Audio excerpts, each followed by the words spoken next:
don't do well on the NHS, do we? We know that. There can be a bullying culture within NHS wards, but it feels like it's gone way too far and everyone was treading on eggshells around her. Well, absolutely. And, I mean, I go back to one of my favourite invisible people, Amanda Pritchard, the chief executive of the NHS, from whom we've heard precisely nothing other than a limp letter to NHS trusts reminding them to take notice of whistleblowers.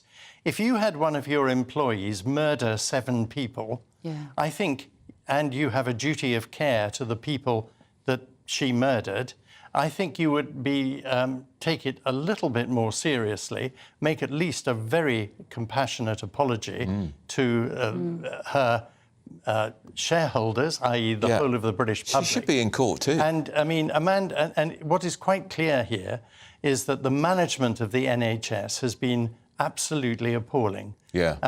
48% of the 1.2 million people employed by the NHS are non-medical.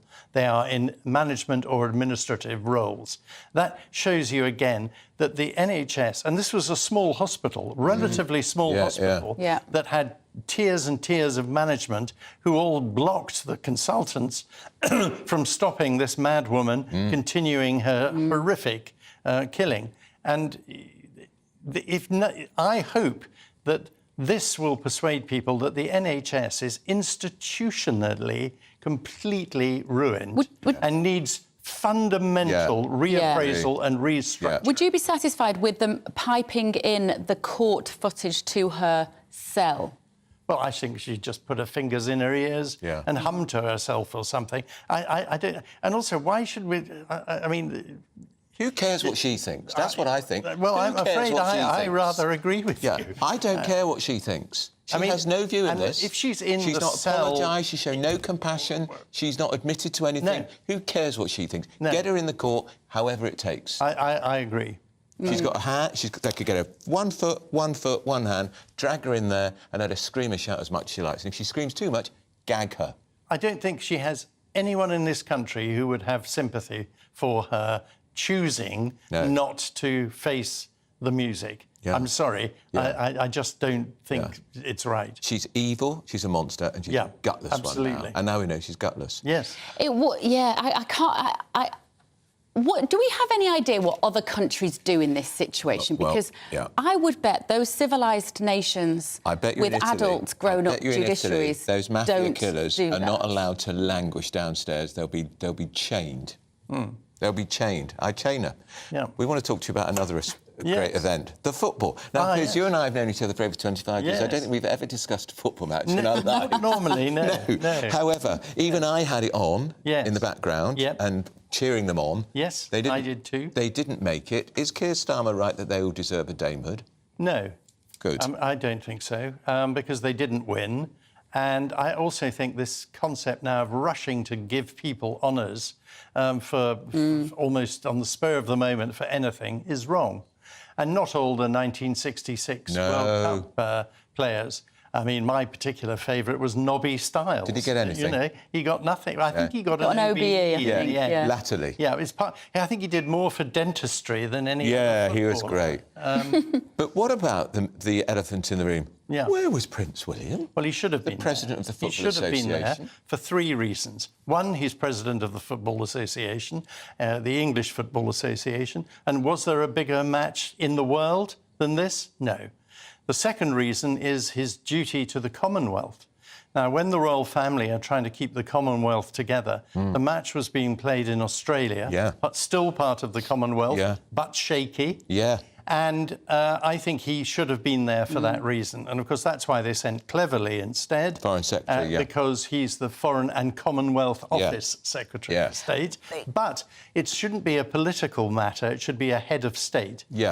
A member of the royal family of seniority, if not Prince William, should have been there. The third reason he should have been there was just to support our wonderful Lionesses, which is why he should have been there. Because he'd have been there if it was a male team. Of course he would. And you see, Princess Anne, for example, my favourite royal, she is the patron of the Scottish Rugby Union, and she attends every match. She does. If it had been the men Prince William, everyone would have been there. Of course. Now, you could say, all right, well, it's not, and it's not as big on the global stage. It doesn't make as much money. They aren't household names, but it will never get there unless it has the support of the senior role models, those people in authority in this country. And Piers identifies another role model who was missing. Well, yes, I mean, the biggest and most highly paid football pundit in the land, one Gary Lineker, was conspicuous by his absence as well. Yeah.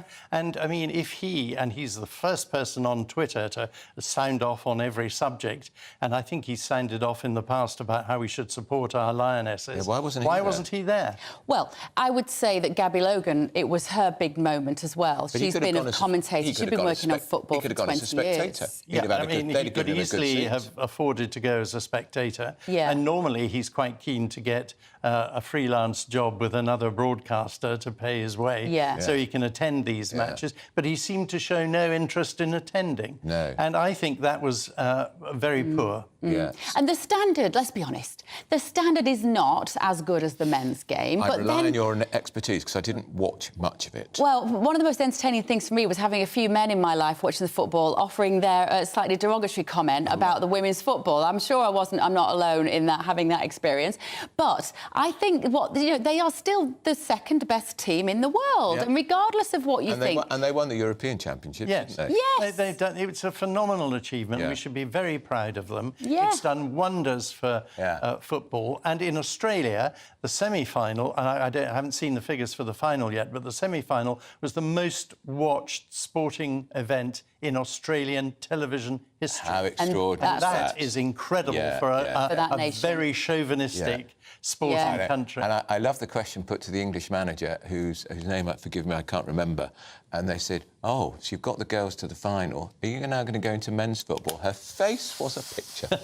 In other words, this is still second rate. This is still the Cinderella. You need to get in with a big boy. Yeah. She didn't answer it. She was more diplomatic than I thought she might have been. Well, staying with that, for now, the Lionesses have spoken of their pride and disappointment after losing to Spain yesterday. Somebody who was watching with a keen eye was former referee and FIFA instructor Janie Frampton. Janie, they did their best, but on the day they were outplayed, weren't they? Yes, good morning. Obviously, I was beyond excited yesterday, but it was really clear from the beginning Spain were dictating the play. And once the opposition starts to dictate the play, it's very difficult for you to play your own game. And that's what happened. We were following play the whole game. So we were pretty much second best, unfortunately, even though it was a fabulous spectacle for women's football. Now, I'm not going to go too much into football punditry here, Andrew, because I'd be as on thin ice as you would be. But once they got to that injury time, that last 10 minutes, they went for it in a way that they hadn't done for the previous 90 minutes before that. I think it's about 13 minutes, wasn't there, of injury time. And I don't think they had the real fire in their bellies. Partly, you might say, because there was no King Charles there. There was no Prince William there. There was no Prime Minister there. Maybe having those figures there in the stand might have given them that extra kind of impetus in the sense that they've got to rise to the occasion. So I think there's two parts to that. I think, firstly, I think the last 10 minutes you can afford to throw caution to the wind, which strategically and technically you wouldn't do earlier on in the game. Now, whether or not having a member of our royal family then made a difference, I would think possibly not. Although I do have an opinion that I do feel either Prince William or our Prime Minister should have been there. I heard yesterday there may have been some royal protocols that prevented Prince William, which is fine. But if that was the case, we should have had our Prime Minister there. You know, to send our Foreign Secretary, I didn't think was really appropriate. It didn't send the right message. The King, as King Charles, has not been to Australia since he succeeded the throne a year ago. It would be inappropriate for his son to go before him. So what? We haven't had a football team in a World Cup final since 1966. Let's rip up the convention book or the protocol book and get him out there. I think it was just an excuse. He was on holiday and he didn't want to go. I think he's either stubborn or lazy or both. I'm with you. I'm with you all the way. You know, this was a one-off moment. This is going to change the face of girls and women's football, without a doubt, regardless of the fact that our women didn't win the game.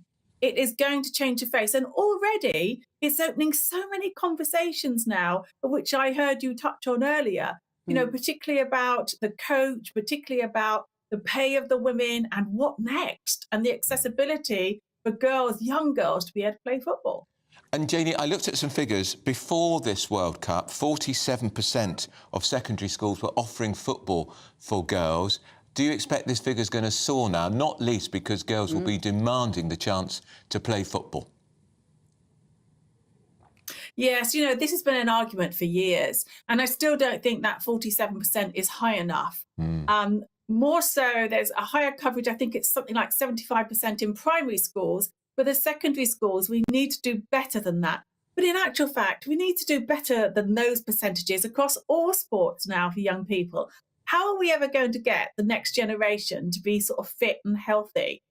There's a massive knock-on effect. But we have to stop this. This is for boys, this is for girls. We have to just throw that away and just say everybody has to have access to whatever sports. It's not difficult, it's not complicated. Do you have any idea, Janie, when the next big women's football event we can look forward to? What will be the next one? Because we don't want to lose the momentum, do we, particularly? You know, I've got 2 teenage girls. Getting them to do any sport, frankly, is difficult often. They have too much interesting things to look at on their phones, most of the kids these days. They don't want to go out and do sport. It's a real effort to make them. So how do we keep this momentum going now with women's football? Yeah, I think there's several things. First, let's look at the basics. We need to get more football in schools. You look at the rise of the Women's Super League attendances now. They've risen by 61% since the Euros. That is phenomenal. And also, I could probably spend all day talking about the argument of the extra money that that's bringing in and where that's going, but we won't touch that. But I think we've got the Euros next. So every 2 years, we have either the Euros or the World Cup. And I think our girls are going to they're just going to get better and better. They've got such amazing mental strength. Yesterday, Spain were just the better team. We couldn't get away from that. You know, technically, I could talk about we were second to the ball, we gave them too much space, and all of those things that were so obvious through the game. Thank you, just better Janie. than us on the day. Sorry to interrupt you. Former referee and FIFA instructor Janie Frampton there. Don't go anywhere. That warm feeling inside. From Boxed Boilers, proud sponsors of weather on GBNews. Hello, I'm Dan Stroud and this is your latest GB News forecast from the Met Office. So for the week ahead, we have low pressure in charge. It will gradually win out. And that area of low pressure is already pushing thicker cloud with outbreaks of rain in across Northern Ireland and parts of Western Scotland. Further to the south and east across much of England and Wales. After a generally bright start, it's largely dry with some decent amounts of sunshine. And with those sunnier spells, those temperatures will rise comfortably into the mid-20s, especially across the south and east. But with slightly breezy conditions, it will feel a little bit chillier further north. So overnight Monday, that band of thicker cloud and rain will continue to edge eastwards, and there will be some heavier bursts across parts of western Scotland, but again largely dry across England and Wales, with some mist and fog forming by dawn on Tuesday. And overnight temperatures remaining comfortably in double figures right the way across the board again. So any early morning mist and fog on Tuesday will be quick to clear, but the band of cloud and rain further north will seek ever so slightly further south, breaking up and becoming increasingly showery as it does. But further to the south, with some decent sunny spells, those temperatures will respond nicely, reaching into the mid-20s in the south and east. Bye for now. That warm feeling inside. From Boxed Boilers, proud sponsors of weather on GB News.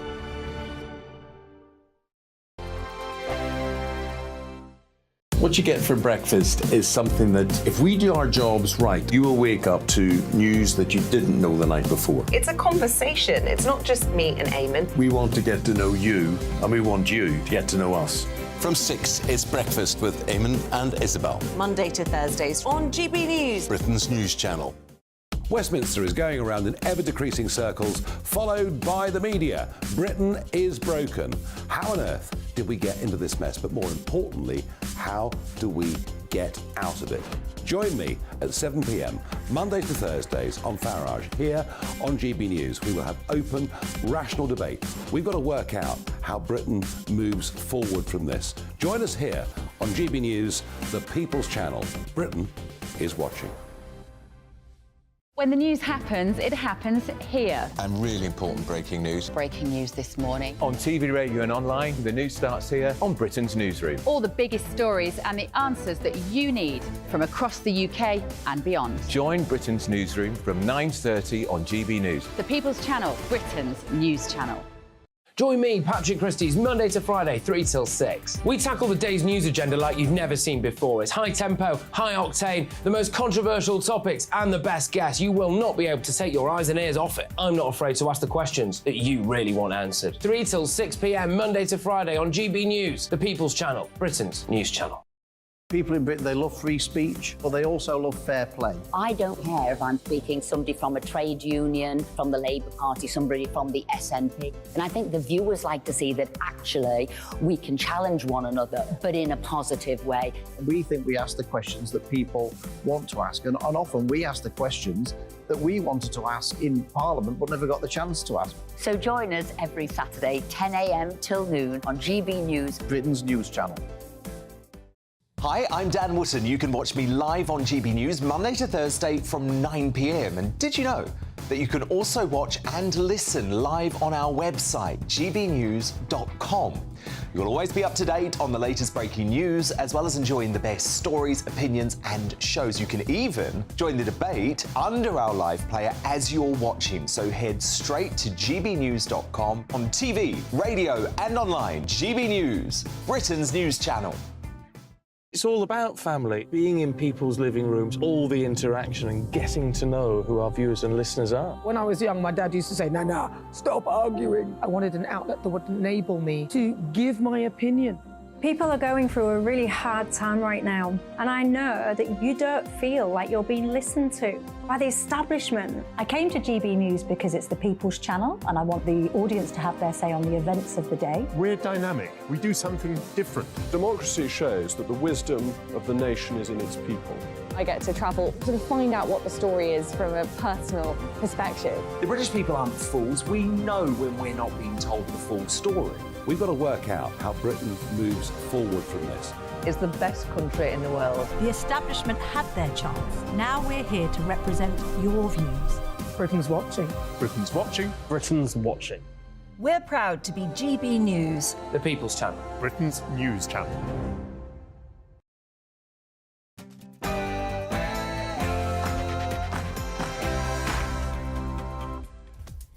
10 a.m. on Monday, the 21st of August. This is Britain's Newsroom on GB News with Bev Turner and Andrew Pearce.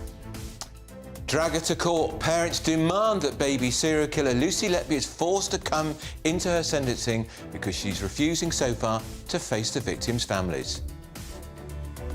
Does not represent real Londoners. That was the message posted alongside a picture of 4 white people, a family depicted on Sadiq Khan's official website over the weekend. His office claimed that it was all a mistake. Does he need to apologise? Appalling.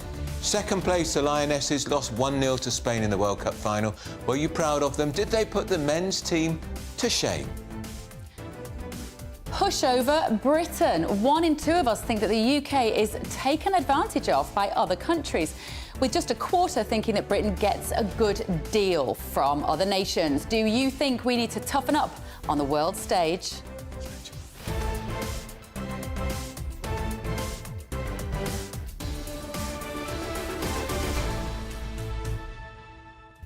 And imagine if they had won the Lionesses, how much more pointed it would have looked, Bev, that Prince William was not there while the Queen of Spain was there, dancing with the winning team.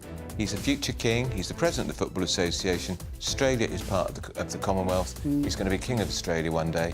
He should have been there. Should have been there. gbviews@gbnews.com is the email address. Do you think Prince William should have been there yesterday? Let us know. First of all, though, here's Tamsin Roberts with the news.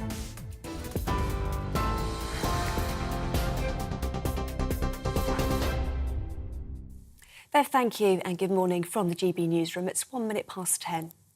Lucy Letby will be sentenced today for murdering 7 babies and attempting to murder 6 more at the Countess of Chester Hospital. The 33-year-old former nurse has indicated she won't return to the dock.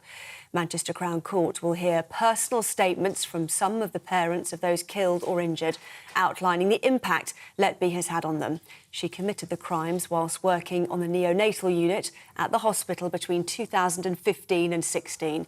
Children and Families Minister Claire Coutinho says the government is looking at changing the law. I think it's appalling. I think she should be there. And I know that the Justice Secretary has said he's very committed to making changes that he needs to make sure that people who have committed awful crimes have to go to court so they can hear things like the victim's impact statement, which is really their moment to tell that person how this has impacted them.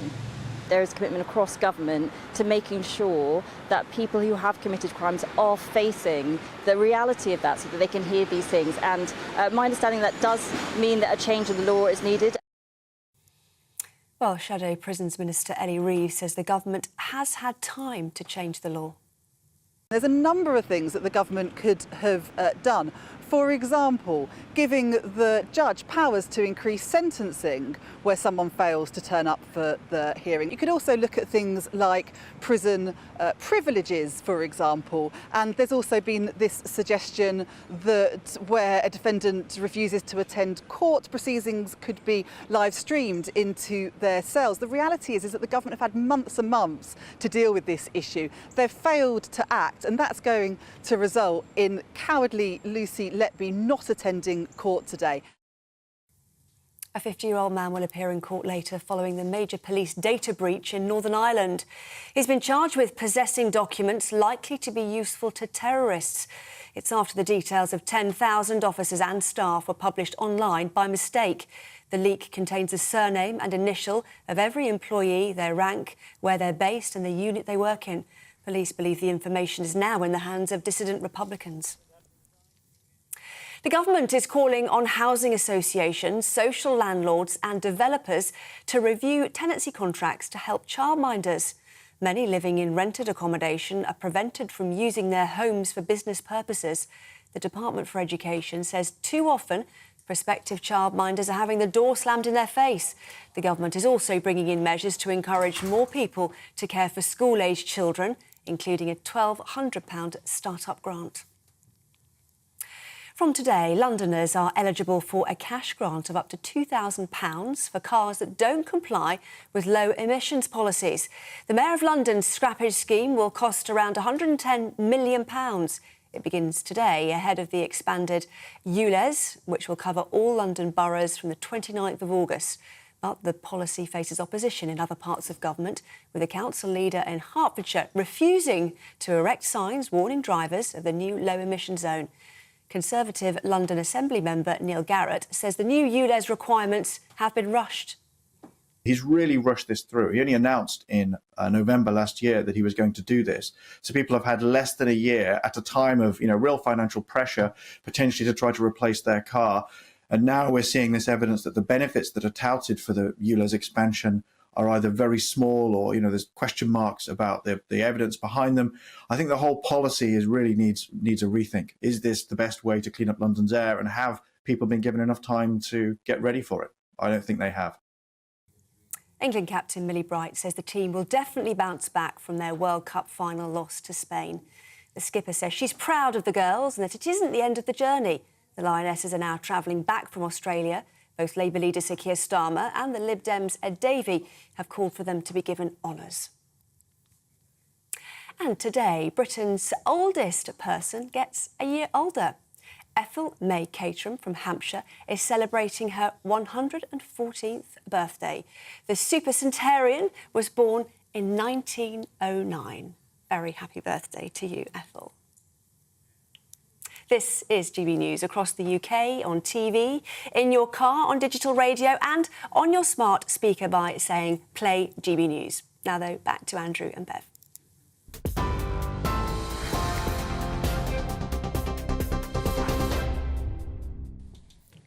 Well, so good morning. Yeah, Lucy Letby, she's going to be in... Well, we don't think she is going to be in court this morning. That's the whole point. But she's going to be sentenced today. But there will be the victims' families will be reading out their victims' statements. You've been getting in touch this morning about this. One viewer said, make someone appear. It will never happen until we get rid of the Human Rights Act and leave the ECHR. We protect more rights of criminals. But Harvey has a bit in agreement with me. It's like, what would be the point of Letby being in the box, screaming and upsetting proceedings? Well, Harvey, she would be gagged. In my world, she would be gagged, so she couldn't scream. She would be forced to sit through those victim statements and listen to what the judge has to say when she gets sentenced. She has no rights here, none whatsoever, none. They should drag her into court, I'm afraid, and they've got to change the law, and they could change it very, very quickly. Why have we got to wait for a King's Speech? I know. Get on with it. Yeah. Well, the baby killer is predicted to be handed a full life term and could be compelled to attend the sentencing if she continues to refuse. The police fear she may have attacked as many as 30 more babies after detectives identified suspicious incidents from her time at the hospital. So let's speak to Richard Scorer now, who's the head of abuse law and public inquiries at Slater and Gordon law firm, who represented two of the victims' family. And you're advising, I believe, on some aspects of the public inquiry, Richard. What should that public inquiry look like? Because at the moment, it isn't going to be judge-led, which means that nobody can be compelled to give evidence. But why would anybody working for the NHS not cooperate with such an inquiry? Well, that's the nub of the issue. Why would anybody not cooperate? But we know we're dealing here with a set of hospital managers who were not keen, to put it mildly, to have the truth of this come out. That seems to be clear already. So it would be naive to think that you're going to get proper cooperation in the context of an inquiry. And so in order to have an effective inquiry, we need an inquiry with proper powers, the power to compel witnesses to attend and answer questions, but also the power to compel production of documents. That's really important as well, because there will be lots of documents that are going to be very relevant to this, and the inquiry needs to see all of them and be able to make a proper judgment about what's happened. And it can only do that if it has the proper powers. Richard, you're representing two families. God only knows what they've been going through. How distressing was it for your clients to learn that one of the issues about not calling in the police earlier was the idea to do so would potentially damage the reputation of the hospital? I think it's horrific and appalling, and unfortunately it's something we've seen in all too many cases, whether it's to do with awful situations like this or child abuse or so on, or institutions and organisations placing reputational protection ahead of patient safety and public safety. So it's something we've seen far too often. And in the health service, I think we have a particular problem in that with clinicians, there's a process of accountability for them, but with hospital managers, there doesn't seem to be a proper process of accountability, and you get this situation where hospital managers can fail and then fail upwards and get promoted into other roles where they fail, and then retire on gold-plated pensions and all of those things, and that is something that cuts across the whole of the health service, not just this case, and it's something that the inquiry needs to look at. This woman, this killer, had line managers. And it didn't take the police so long when they came in to work out the recurring theme that when staff went off shift, the collapse of the baby was when she was there, often alone. We need to hear from these line managers, don't we, in this public inquiry or in this inquiry, and possibly, do they not potentially face criminal proceedings themselves? Well, I'm not going to jump the gun on that. We have to see exactly what happened, and that's why we need an effective inquiry to bring that out. We need to get to the truth. That's really important. And I think then more broadly than that, we have to look at the accountability of the individuals here, and then how we can ensure that there is proper accountability, management accountability across the health service as well. Richard, in those instances, as Andrew just said, where it was quite obvious that the shifts in which Lucy Letby was on, these babies were falling into distress, and obviously some of them lost their lives, 7 babies at her hands. Was there ever a sense within the department that she just wasn't doing a good job, that she was mismeasuring the milk that she gave these babies? Because when we say she murdered these children, very subtle, very clever, very... you'd have to have a knowledge of the science and the doctors, and you'd have to have a knowledge of the medicine that you were distributing to end these lives in this way. Was there ever a sense that she was looked into it just being not very good at her job? Well, I mean, that is one of the issues that needs to be unpicked here. But I think what a fundamental point in all of this is when you have failings in the health service, who is looking at those? Who is making the judgment about what's gone wrong? Because obviously you had scientifically trained clinicians expressing concern and identifying that there was a problem, and then you have managers deciding how to deal with that when they're not actually scientifically trained. I mean, you can get into health service management with a degree in, politics or history of art.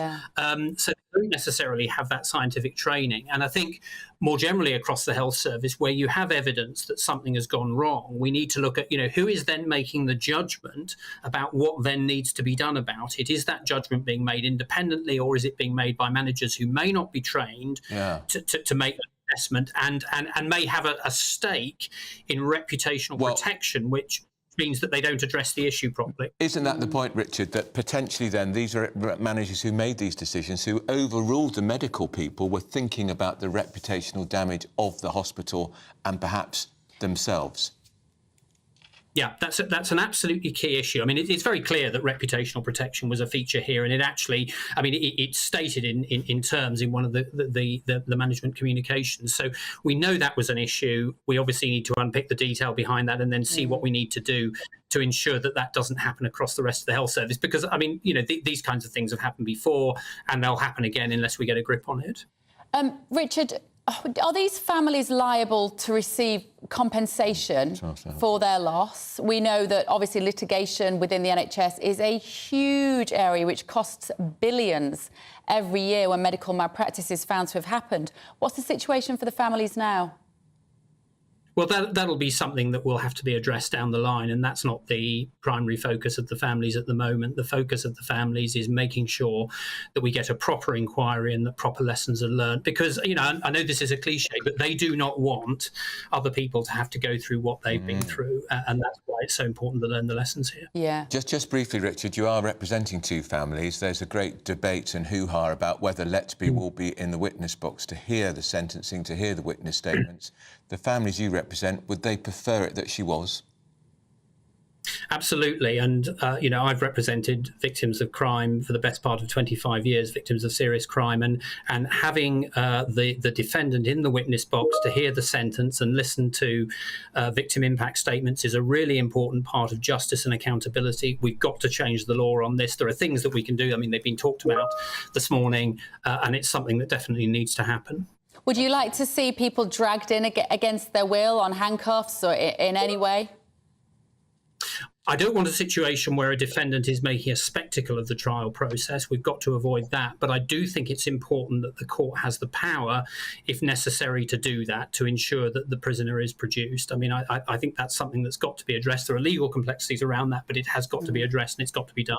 What sort of penalties could be added on for a defendant in order to make them go into court?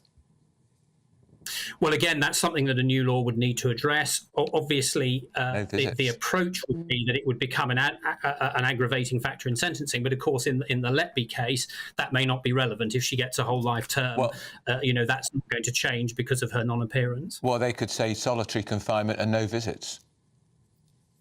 Well, look, I share the sentiment that you're expressing, and I think that this is something that needs to be looked at properly. We need to get a change in the law so that the prisoners can't behave in this way. It's an important part of justice and accountability that they attend sentencing. We need to ensure that that happens. Thank you. All right, Richard Richard. Scorer there from Slater and Gordon.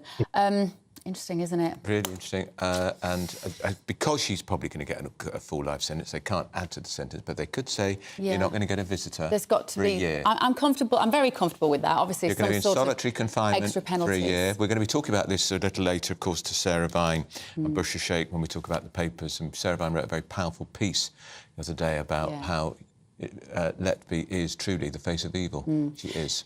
Now, holiday companies are calling for the aviation watchdog to have extra powers to directly fine airlines who don't fulfil their obligations to customers over refunds and cancellations. You know her. Lisa Minnow is travel editor at The Sun and has been on more planes than most. Quite a lot of them, I'm sure, Lisa, have been late or haven't turned up or haven't left at all. What do you make of it all, and what exactly are people pushing for? Well, so this is part of a campaign that which the Consumer Association have been running for quite a while now, trying to get the government to give the Civil Aviation Authority more powers, more enforcement powers, so that at the moment, you know, the Civil Aviation Authority can say to an airline, we are not happy with what you've done and you've got to do better, but there's no kind of consequence to that. We saw just recently that British Airways was fined $1.1 million by the US authorities because of, you know, the failure to actually give people back their money quickly enough during the pandemic. In contrast, here in the UK, exceptional enforcement action has been taken against Wizz Airlines by the Civil Aviation Authority, but that has just basically meant that they've signed up to make sure that they will adhere to the rules. And still, if they don't adhere to the rules, there's nothing much the Civil Aviation can do about it. And people don't really know, do they, Lisa, what they might be entitled to as individuals if a flight is delayed? Is it if it's delayed for more than 3 hours? Most of us could claim compensation of about between £200 and £500, I believe.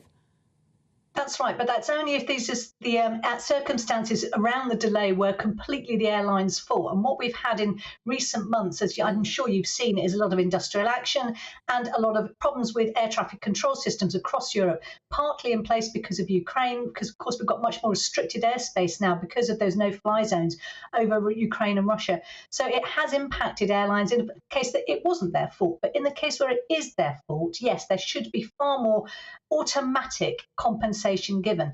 What we've got at the moment, though, is the government suggesting that for domestic flights, that the compensation shouldn't be anywhere near as much as it is at the moment. And there is a slight disconnect in that if you spent, as we have done in more recent times, about £30 on a flight, and then you get £350 in compensation, well, that's going to have to come from somewhere, and that will probably end up with just all of the flight prices for all of us going up. Lisa, do planes ever leave on time now? So recently I was on a plane to Nice. We got on 40 minutes late and it was a 2-hour flight, according to the guide, and yet the pilot announced it's an 1.5-hour flight to Nice. Do they do this deliberately now because they know no flights take off on time? They change the amount of time that's required? Yeah, I mean, it is built into any flight that there will be that sort of, clarity that you can get a little bit of that. I say myself, yes, you're right. I have not taken a flight so far this year that has left on time. No. Every single flight I've taken from the UK has been delayed. And that's why this action does need to be taken. I mean, if you are delayed, what your rights are quite specific. You are entitled to drinks, meals. If it's a delay that takes overnight, then you are entitled to hotel accommodation. And very often that doesn't happen and people are having basically left to their own devices. Okay. So that's what this campaign is all about, is about making sure that airlines do everything they should to make sure the customer is completely looked after. OK, thank you. Lisa Minnow from The Sun. Then we've got some breaking news. That's right. The prosecutors just told the court the former nurse Lucy Letby has refused to come into the witness box. Of course she has. That's more than a dozen relatives of Letby's victims sat in the public gallery for the hearing at Manchester Crown Court. 8 jurors returned to see the sentencing. That's right. If you're just tuning in, so Lucy Letby has said she will not be in court to hear the sentencing. Absolute disgrace. I think the vast majority of you agree with Andrew, very much so, that she should be made to be there under any circumstances. Chain her, drag her. Full coverage this afternoon on GB News of that. Now, still to come, the Mayor of London has been dragged into a race row. We are GB News, Britain's news channel. It's a good race row.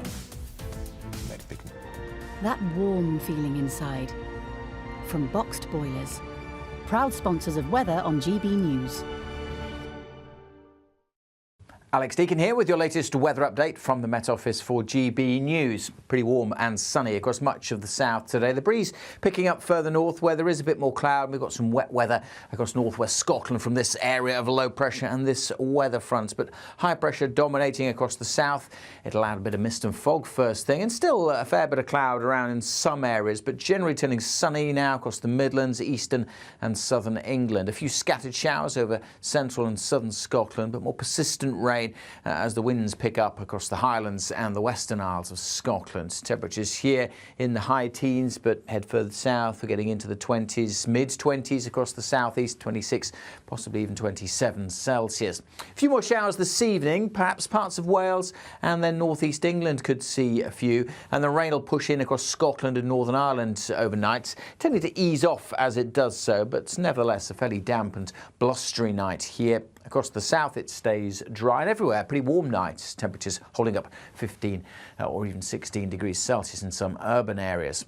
On to Tuesday, a bit of a mess. Again, generally speaking, drier and sunnier across the south, more cloud further north. A few more showers tomorrow for Wales and northern England, and more to come across parts of Scotland, although the Highlands and the Western Isles turning a little drier. Again, the sunnier skies will be across the south, and that's where the top temperatures will be, once more getting into the mid-20s. Bye for now. That warm feeling inside. From Boxed Boilers, proud sponsors of weather on GB News.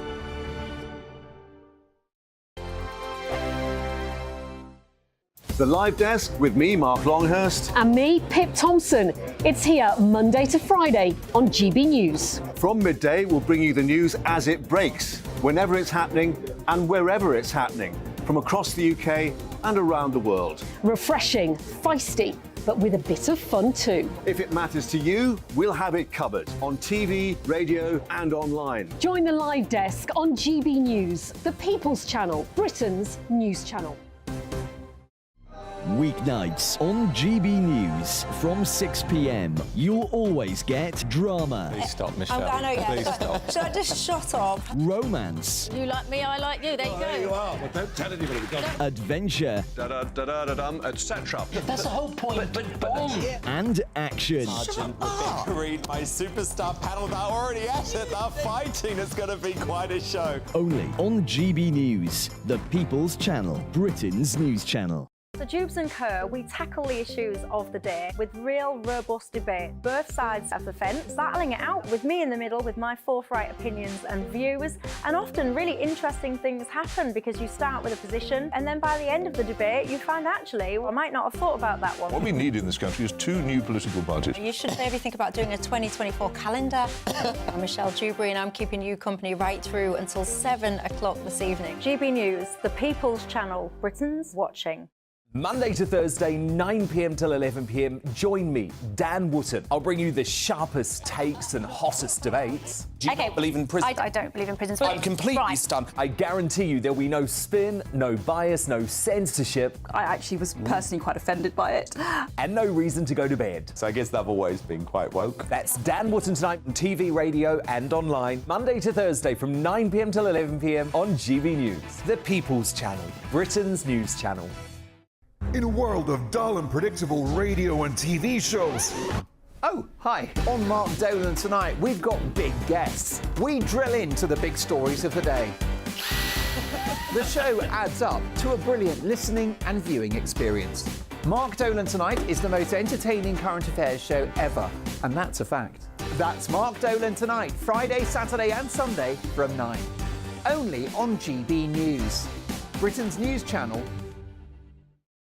Like all families, we have arguments every now and then, but actually we agree on what the mission of GB News is, and that's the most fundamentally important thing. GB News provides the kind of platform that lets all voices be heard. We don't hold back. We're free to say what we really think. Just because some people who live in a tiny little Westminster bubble think that their particular story is important, that's not the most important story for me. And often there will be difficult stories, stories that you won't find on the establishment media. Because what people think in the north of England may be very different to what they're thinking in the home counties. We're going to carry on telling the world what life is really like for households up and down the UK. We love to be in your car, in your kitchen as you're having your breakfast. Whatever you're doing, you are part of the show. If it matters to you, it matters to us. Britain's watching. Britain's watching. Britain's watching. We're proud to be GB News, The People's Channel, Britain's news channel.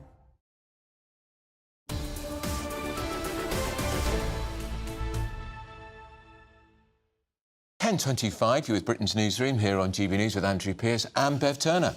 So the Mayor of London has been dragged into a race row after his official website posted this photo of a white family, a man, a woman and 2 children, with a line that said it doesn't represent real Londoners. The image shows 2 children walking along by the Thames, and in response, the Mayor's spokesperson said the photo caption was added by a staff member in error. It doesn't reflect the view of the Mayor of Greater London Authority. Well, the document's now been taken off the Greater London website and is being reviewed to ensure the language and guidance is appropriate. I have to say, my parents are Londoners, they're not with us now. They couldn't have been more London. Yeah. White, Cockney, East End, working class, decent. Why have we got, can't you be a proper, appropriate Londoner if you're white? Well, let's speak to social policy analyst Dr Rakib Ehsan now. Good morning, Rakib. Good to see you. What do you think has happened here with this image? So just to be clear, it's obviously gone onto the website, but it's clearly a work in progress, and somebody's put notes on it to say this isn't a real, it doesn't represent London. Is that OK, that that's some marketing notes come back? It's not OK at all, Bev. It's plain racism. It's as simple as that. I think what you're seeing here... by the way, I'd make the point that London is still a majority white city. The last census showed that 53.8% of London is white.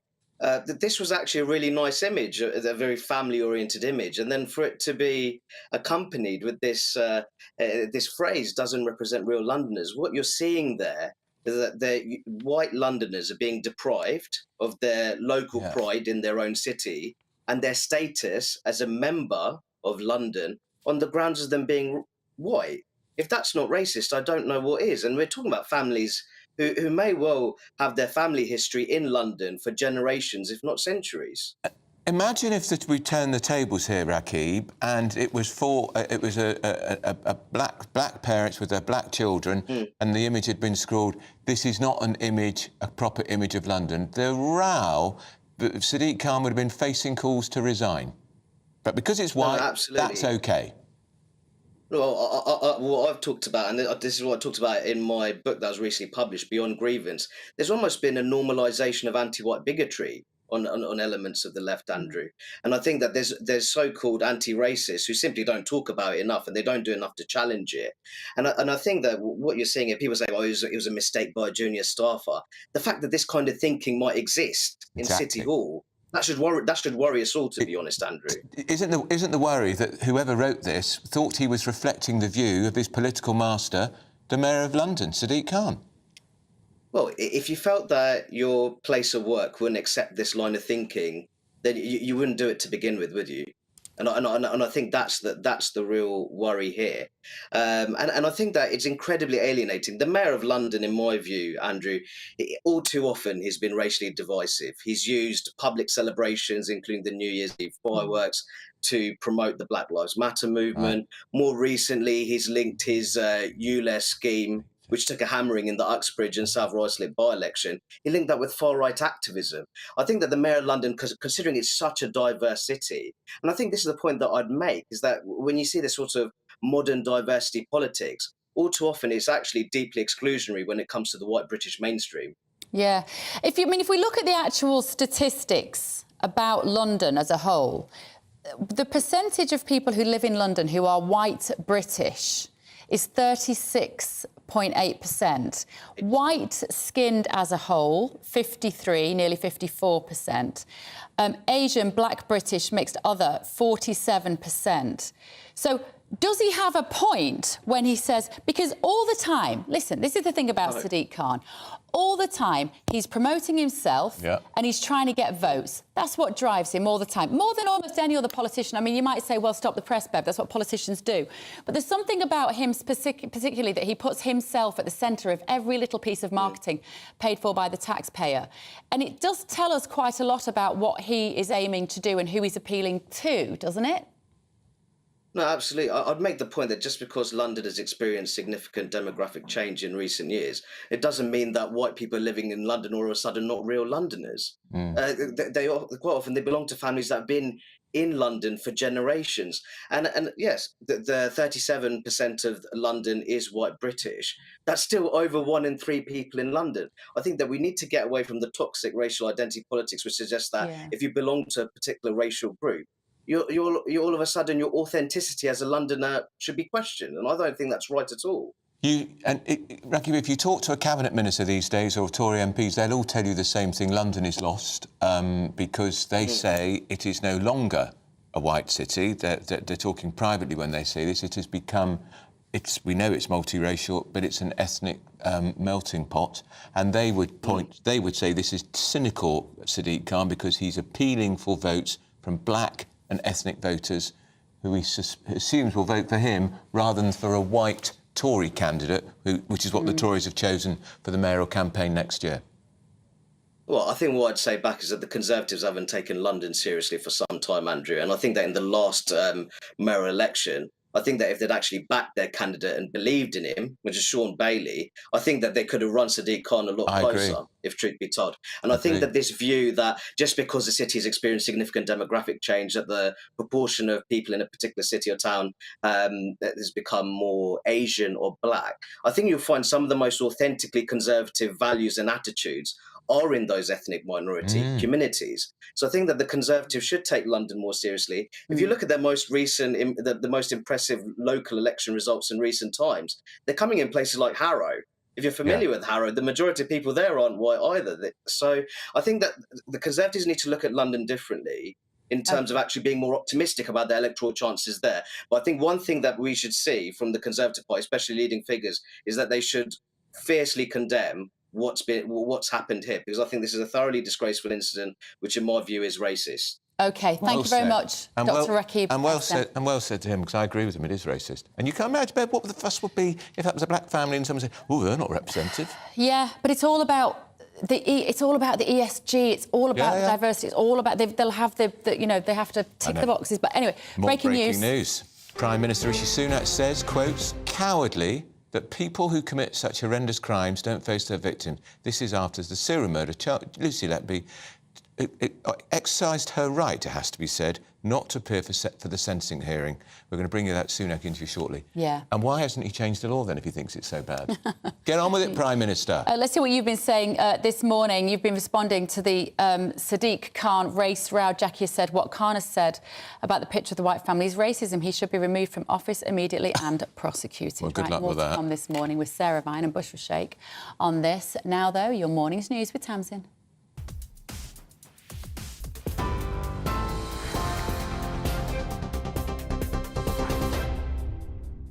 Bev, thanks very much. Here are the headlines at 10:33. Lucy Letby is refusing to appear in court today as her sentencing begins. The 33-year-old former nurse was found guilty of murdering 7 babies and attempting to murder 6 more at the Countess of Chester Hospital. Manchester Crown Court is hearing personal statements from some of the parents of those killed or injured, outlining the impact Letby has had on them. She committed the crimes whilst working on the neonatal unit at the hospital between 2015 and 16. Children and Families Minister Claire Coutinho says the government is looking at changing the law to force criminals to be present for sentencing. I think it's appalling. I think she should be there. And I know that the Justice Secretary has said he's very committed to making changes that he needs to make sure that people who have committed awful crimes have to go to court so they can hear things like the victim's impact statement, which is really their moment to tell that person how this has impacted them. There is commitment across government to making sure that people who have committed crimes are facing the reality of that so that they can hear these things. And my understanding that does mean that a change in the law is needed.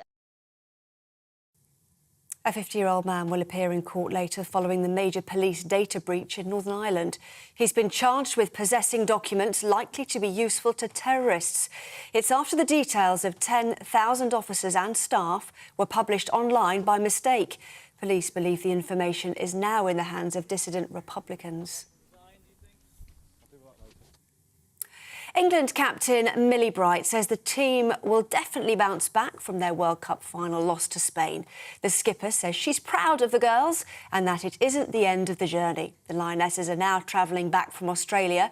Both Labour leader Sir Keir Starmer and Lib Dem's Ed Davey have called for them to be given honours. You can get more on all of those stories by visiting our website, gbnews.com.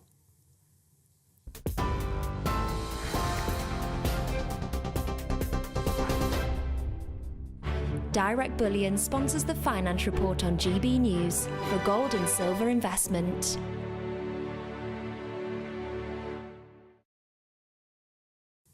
Here's a quick snapshot of today's markets. The pound will buy you $1.2723 and €1.1685.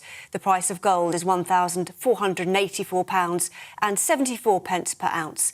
And the FTSE 100 is at 7,296 points. Direct Bullion sponsors the Finance Report on GB News, investments that matter. Don't go anywhere. We are going to be joined next by Sarah Viner Bushra-Sheikh reacting to Lucy Letby not wanting to appear in court. Don't go anywhere. What you get for breakfast is something that, if we do our jobs right, you will wake up to news that you didn't know the night before. It's a conversation. It's not just me and Eamon. We want to get to know you, and we want you to get to know us. From 6, it's Breakfast with Eamon and Isabel. Monday to Thursdays on GB News, Britain's news channel.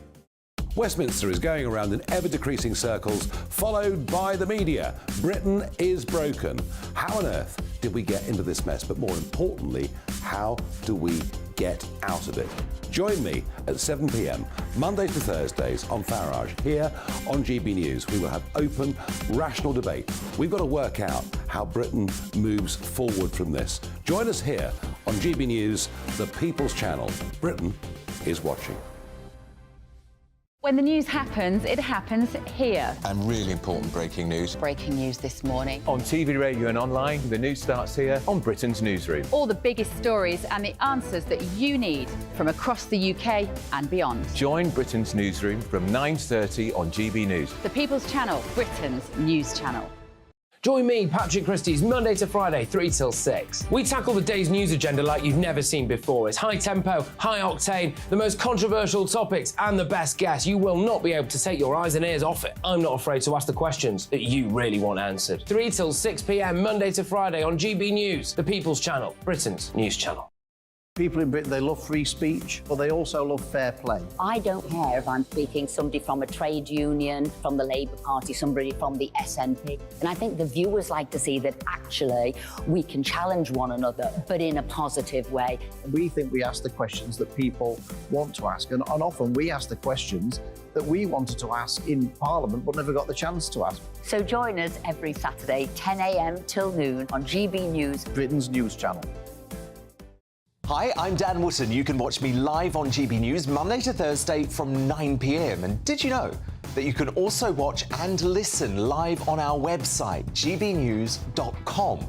You'll always be up to date on the latest breaking news, as well as enjoying the best stories, opinions and shows. You can even join the debate under our live player as you're watching. So head straight to gbnews.com on TV, radio and online. GB News, Britain's news channel. It's all about family, being in people's living rooms, all the interaction and getting to know who our viewers and listeners are. When I was young, my dad used to say, Nana, stop arguing. I wanted an outlet that would enable me to give my opinion. People are going through a really hard time right now, and I know that you don't feel like you're being listened to by the establishment. I came to GB News because it's the People's Channel, and I want the audience to have their say on the events of the day. We're dynamic. We do something different. Democracy shows that the wisdom of the nation is in its people. I get to travel to find out what the story is from a personal perspective. The British people aren't fools. We know when we're not being told the full story. We've got to work out how Britain moves forward from this. It's the best country in the world. The establishment had their chance. Now we're here to represent your views. Britain's watching. Britain's watching. Britain's watching. We're proud to be GB News, The People's Channel, Britain's news channel.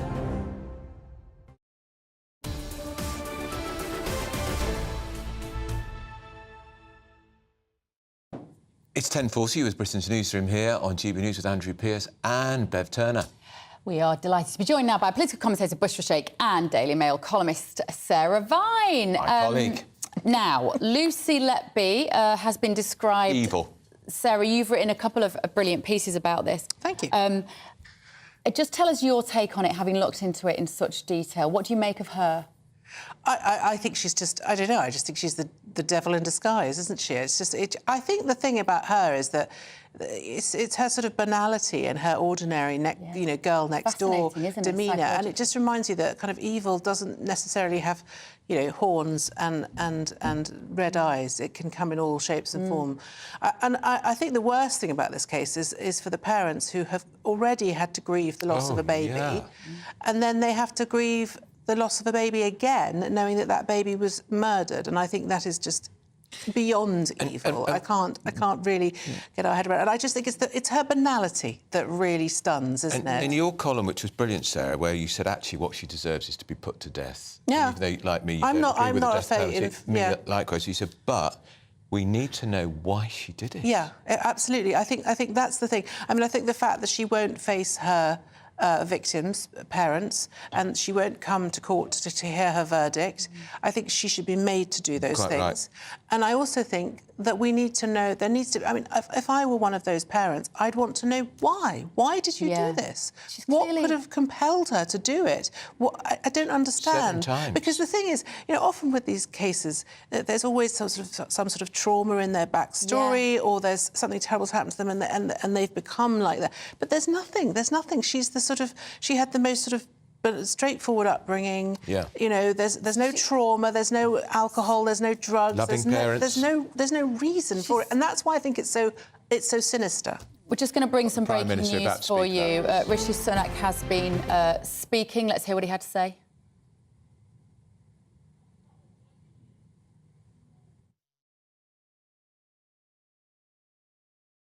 To high-quality, affordable childcare. That's why the government's expanding its offer of free childcare. Currently, working families can access 30 hours of free childcare for 3- and 4-year-olds.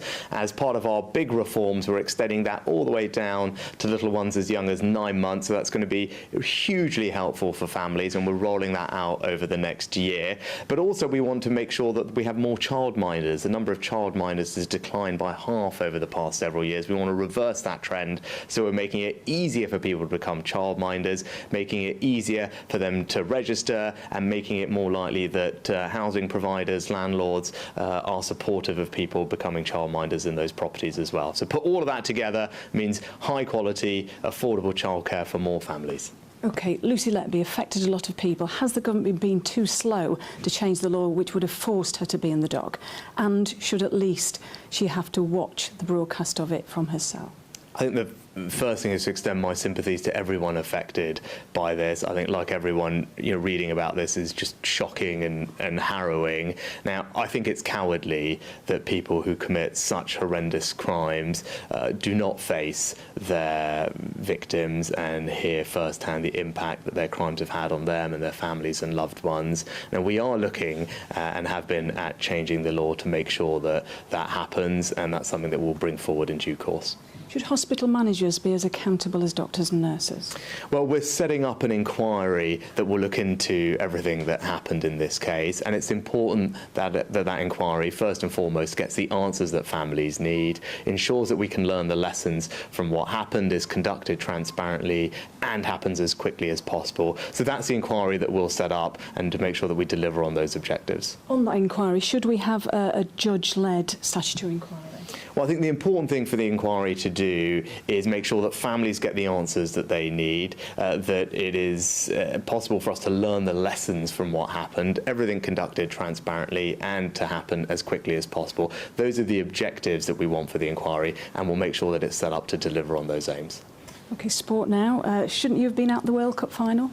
You know, like many others, I watched the game in the pub locally in Northallerton at home. You know, I'd like nothing more than to be able to watch England play around the world. I love football, I love sport, I love cheering on England. Sadly, I wasn't able to go to the World Cup in Qatar last year. I wasn't able to go to this final, but as I said, enjoyed watching it in the pub with friends and constituents in Northallerton. I think we're all being incredibly proud about what the Lionesses have achieved. And what Oh, Rishi Sunak sitting on the fence as usual. Yeah. Yes, you should have been at the football Prime Minister. We'll answer the question for you, and you should have taken that useless Prince William. Did you like the fact that also he drew the comparison, though, with the Men's World Cup, that he couldn't... But the Britain weren't in the Men's World Cup final, we were didn't they, get in the Prime final, Minister? dear. First time we've been in a World Cup final since 1966. I have to say, I think Prince William rarely puts a foot wrong. I think it was really wrong of him not to go, because the Spanish had their queen there. And she was dancing and looking fabulous. And it was in like all the papers House today. of Bourbon won, House of Windsor nil. And, you know, we've got a Republican Australian Prime Minister now.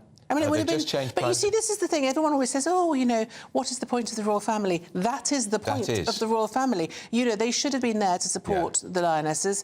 And, you know, who knows? It might have made a difference to how they played. I mean, it certainly seemed to make the Spanish girls very happy. And he used his daughter as a human shield. I know, a sort of 15-second social media message. Yeah. What do you think, Bushra? Oh, personally, I didn't watch the game. I'm not a big fan of football anyway, but when it comes to Prince William, he should have been there. It's about representation in Great Britain, and it was the... He's also the head of the FA. Also, it's not... He is the head of the FA, but also it's not just Prince William. Nike refused to make a replica shirt for Mary Earp, who is the goalkeeper who won the golden thing. But they're very happy to pay Dylan Mulvaney, who was a trans TikTok influencer, a fortune to advertise ladies' sports bras. Yeah. Sarah, that is the madness of the world that we now live in. That's also because I think people aren't always honest about women's football. It's not as popular as it should be, let's say, just yet. And I think that's why there's this hesitancy with sponsorship perhaps coming in, because it's not as popular. Well, you won't sell as many shirts, so there isn't as much profit in it. But the cause yesterday, as Sarah says, for Mary Earp, Sweary Mary, as she's known, if you were lip reading, she said, you know, they need to all go away. Mary, Queen of Stops, as that's a great headline. I mean, saving that penalty was quite it was brilliant. It was brilliant. It was absolutely brilliant. And so now, from yesterday, there were calls then on social media to start doing replicas of that shirt so that people can dress their daughters in that. Yeah. Would you dress your son in it as well? Isn't she the hero of the tournament? Oh, my son will wear any football shirt. He loves football shirts. Would he wear one he would, definitely. Well, he fancies them all, obviously. Because he's 18. Yeah, of course. And they are all absolutely beautiful. They are. And they're clever and they're interesting. And even I got into it, not enough to watch the entire match, He fancies what's he called, Alessia Russo. Right. She scored a goal. She's not very yesterday, pretty. obviously. Yeah. But to be honest, they didn't deserve to win. No, they did, though. Spain were all over them, I'm afraid. They really were good, the Spanish team. Every time I looked up from my paper, Spain had the ball, so I thought... But I did think, I mean, I've forgotten her name rudely, but the girl who got kicked in the head, I mean, they are very, very tenacious, those girls. I mean, to get up, they don't do any of that rolling around, clutching their...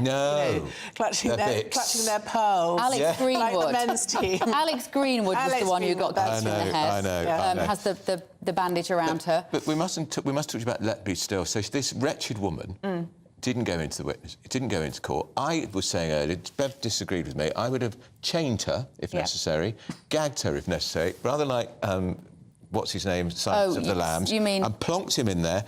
So she could hear the witness statements one after another, then hear what the judge had to say, then we would see her face when she gets sentenced. Well, I think for a whole life they're talking about broadcasting it into her cell, which I think is a sensible thing to do. Yeah, well, better than nothing. Yeah. But someone else said she could just put her hands in her ears. It's awful. You just think that people like her, she's an absolute monster, and they need to drag her to that court. Kicking and screaming. Do you think so? I think so. Oh, Bev, come on. Bev, there is no... you're in a minority We should here. have zero remorse. She's got no rights. She has no rights. I agree. None whatsoever. And it's not fair that the families of these victims don't get to also see that she has to sit there and listen and endure all the pain that she has caused all these people. She does not get to get away from... I mean, I think probably not... I suspect not all the families would want to actually see her, because I think if it was me, I'd just never want to see her face again. But we talked to a lawyer who represented 2 families, and he said they wanted They do, so I think if they do, they should be... Obviously, they should have... But I think it's about where the focus should be. And I can't quite put my finger on why I'm uncomfortable with it, because I have a very strong opinion about law and order ordinarily, but I think it's about the fact that where the focus should be. And on that day of sentencing, the focus for me, I think, should still be on the parents who lost children, the lessons that need to be learned, the people within the NHS who turned a blind eye to her. And I think taking somebody in, strapped to a bed with a gag over their face, puts all of the attention on her. Probably does, but I also think it's interesting that we talked. Sunak earlier was talking about the inquiry. I do have some sympathy for the hospital managers who did fail to spot her, because who would think she was that someone was doing something like that? I mean, who would think that? It's just unthinkable. Yeah, but so you're just Sarah, like you just because it's such an unfathomable thing to do. I can understand why it took longer than it should have done for them to clock that she was actually doing this, because it's such an incredibly strange thing to do. If there's a whiff of something like that happening at the hospital, you have to take it seriously, because people don't usually make those allegations based off nothing. And one of the managers who made the allegations was in fact forced to sit down and do mediation. One of them, no, the consultants. The consultants, Yeah. But I think that's the thing about her, is that she's a very skilled manipulator. Yes, that's what I talk about, the intelligence of evil. She was very good at, she knew exactly which buttons to press to get what she needed, and she did. And so these people were victims as well. They were duped by this monster. They were, and they must be absolutely in bits, knowing that they failed to stop her. Because 7 children died, 6 more assaulted, attacked, and now we're talking goodness about knows how many more. 30 more. Exactly. But you see, if you think about, I keep trying to draw, because it's so difficult to understand this case. As you say, psychologically, it's very interesting how this woman, who apparently blonde, blue-eyed, top-of-the-class girl from a good home, was able to do this sort of thing. She just looks the image of goodness, doesn't she? But you think, if it was a maternity ward, if it was a midwife who kept losing babies, what would they have done? Somebody would have surely said, we need to keep an eye on her, not because she's deliberately losing these babies, but because she might not be very good at her job. And that's what I was asking the lawyer before, and they missed that. Hospitals are very alive to the prospect of incompetence or malpractice, but they're not evil. They're not looking for the devil in the maternity. I mean, I would really like this outcome to be if we get a psychoanalyst to psychoanalyse her, or whether they've done that already, to really get into her mind, because if we know how these people operate and work, it would help. Various people have said she has Munchausen. But we know from the questioning from the police there was absolutely no contrition, no compassion. She was utterly matter of fact. They could have been talking about you turning up late for a nursing shift. And I suspect she's still in total denial. We won't know. She's going to be in solitary confinement. I hope, Bushra, she never gets a decent night's sleep for the rest of her life. I hope she's always looking over her shoulder. Absolutely, I'm not inciting violence, but I want her to not have a decent night's sleep ever again. She'll be on suicide watch for, however... Well, in America, that goes well. Much longer as well. I think Epstein. Yeah. The viewers have been getting in touch at home saying if murderers and serious criminals refuse to appear in court, take away their visiting rights. Quite right. No visitors for the term of their sentence. There has to be some other sort of penalty, doesn't there, Sarah, that you can add on for these prisoners to get to tell them, if you don't go in court, this will be the penalty, maybe? In her case, it wouldn't matter. I don't know, because I can't imagine... I mean, the idea that she's going to go and sort of sit in a sort of nice prison cell for the rest of her life and be fed by the taxpayer and looked after just sort of annoys me. I don't, I think she should be... But that's not, for me, that's not sufficient punishment for what she has done. She may slip on a bar of soap. which is why it's even... this is why the conversation is about having the death penalty in this country. I haven't heard that conversation for a long time, but so many people have raised it. The thing about the death penalty, though, is you think of that gentleman whose name I, again, forget, because I obviously... been on holiday for 2 weeks. Who was sentenced to 17 years for a rape that he did not commit. I agree. So there are issues. Miscarriages of justice. Miscarriages do happen. People do get things wrong. Yeah, but this jury was out for a very long time. They were, and I'm not suggesting that the verdict is not correct. But what I'm saying is that when you think about the death penalty, you have to think about that. You can get it wrong, and you can't bring them back. No. Right, we're going to be getting a reaction from Westminster on Lucy Letby. We're GB News. The temperature's rising. Boxed solar, proud sponsors of weather on GB News. Alex Deacon here with your latest weather update from the Met Office for GB News. Pretty warm and sunny across much of the south today. The breeze picking up further north where there is a bit more cloud. We've got some wet weather across northwest Scotland from this area of low pressure and this weather front. But high pressure dominating across the south. It'll add a bit of mist and fog first thing, and still a fair bit of cloud around in some areas, but generally turning sunny now across the Midlands, eastern and southern England. A few scattered showers over central and southern Scotland, but more persistent rain as the winds pick up across the Highlands and the Western Isles of Scotland. Temperatures here in the high teens, but head further south, we're getting into the 20s, mid-20s across the southeast, 26, possibly even 27 Celsius. A few more showers this evening, perhaps parts of Wales and then northeast England could see a few, and the rain will push in across Scotland and Northern Ireland overnight, tending to ease off as it does so, but nevertheless a fairly damp and blustery night here. Across the south it stays dry, and everywhere pretty warm nights, temperatures holding up 15 or even 16 degrees Celsius in some urban areas. On to Tuesday, a bit of a mess. Again, generally speaking, drier and sunnier across the south, more cloud further north. A few more showers tomorrow for Wales and northern England, and more to come across parts of Scotland, although the Highlands and the Western Isles turning a little drier. Again, the sunnier skies will be across the south, and that's where the top temperatures will be, once more getting into the mid-20s. Bye for now. The temperature's rising. Boxed Solar, proud sponsors of weather on GB News.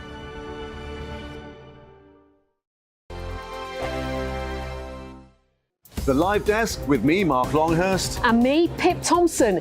It's here Monday to Friday on GB News. From midday, we'll bring you the news as it breaks, whenever it's happening and wherever it's happening, from across the UK and around the world. Refreshing, feisty, but with a bit of fun too. If it matters to you, we'll have it covered on TV, radio and online. Join the Live Desk on GB News, the People's Channel, Britain's news channel.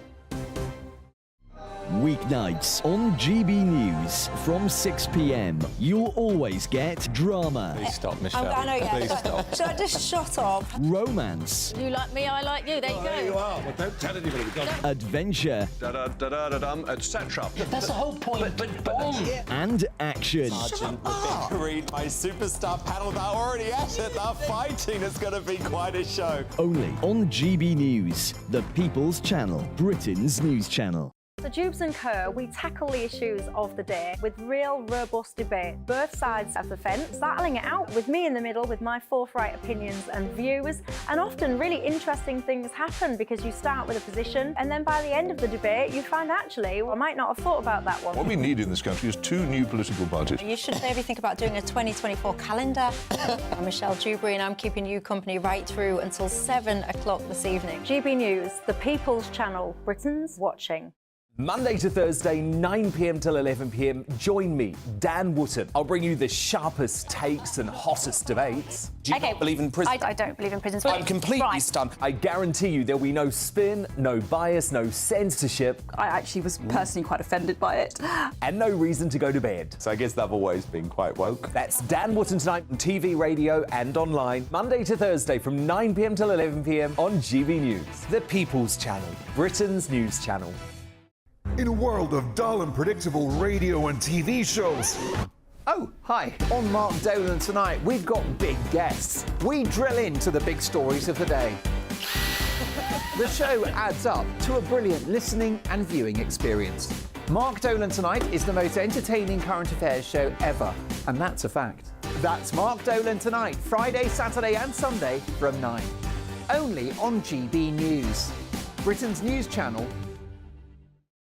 Like all families, we have arguments every now and then, but actually we agree on what the mission of GB News is, and that's the most fundamentally important thing. GB News provides the kind of platform that lets all voices be heard. We don't hold back. We're free to say what we really think. Just because some people who live in a tiny little Westminster bubble think that their particular story is important, that's not the most important story for me. And often there will be difficult stories, stories that you won't find on the establishment media. Because what people think in the north of England may be very different to what they're thinking in the home counties. We're going to carry on telling the world what life is really like for households up and down the UK. We love to be in your car, in your kitchen as you're having your breakfast. Whatever you're doing, you are part of the show.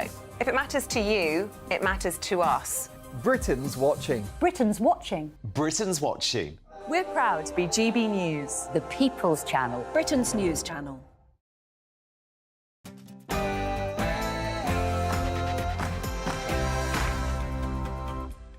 Good morning, it's 11 a.m. on Monday, 21st of August. This is Britain's Newsroom on GB News with Andrew Pearce and Bev Turner. Thanks for finding us this morning. Now, Prime Minister Rishi Sunak has said it is cowardly that people who commit such horrendous crimes do not face their victims. A serial child murderer, Lucy Letby, refuses to appear for her sentencing in court. Manipulative to the end. The Prime Minister's also said the government will set up whatever inquiry is necessary to find out the truth. Victim statements are being read out to the court as we speak. We're going to bring you all the details. Push over Britain. 1 in 2 of us think that the UK is taken advantage of by other countries, with just a quarter thinking that Britain gets a good deal from other nations. Do you think we need to toughen up on the world stage?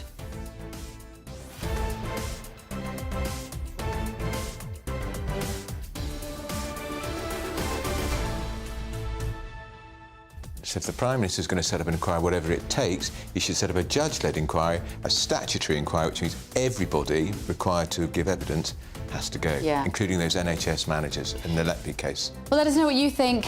Email us gbviews@gbnews.com. First of all, though, here's Tamsin Roberts with the latest news.